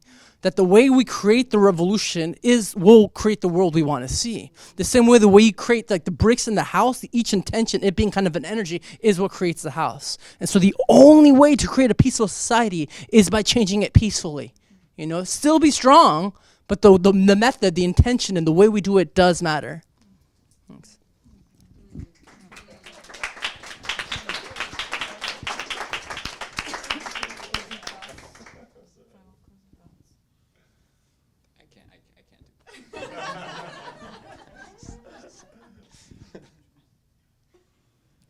I appreciate all the different voices and perspectives from everyone in this room, and want to encourage people to get involved in the local psychedelic community. There's a lot of potential for more voices to be heard and information and education to be spread, and we need people.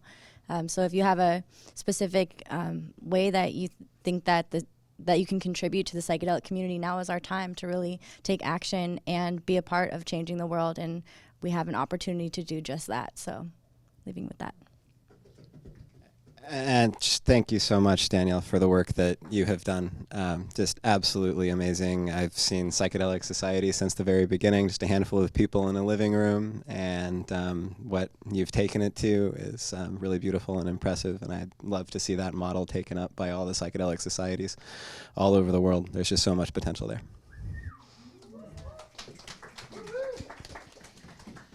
Wow. Well, I just want to say a thank you to each of you for making the time in your life to be here together in community and sit in these questions. There's obviously millions of rabbit holes that we could go down, and lots of feelings that get evoked and provoked, and when we come into contact with some of these really important questions. So I just want to extend my heartfelt gratitude for prioritizing being here together. And as Danielle invited you, I want to also extend that invitation. If you're moved, touched, inspired, get involved, show up, keep coming. We need all the help that we can get in this shift. We need support. We need people to lean into, to set up chairs, to put up posters, to ask the difficult questions, and to sit in the inquiry together. So I really invite you all to keep coming to PCC forums, to Erie events, Psychedelic Science, Psychedelic Society, Limina Foundation events, countless, come to Jamaica. I mean, there's just, yeah. So thank you all, and thanks to PCC, to Aya and Matt and everybody, and Chad who's making this evening possible.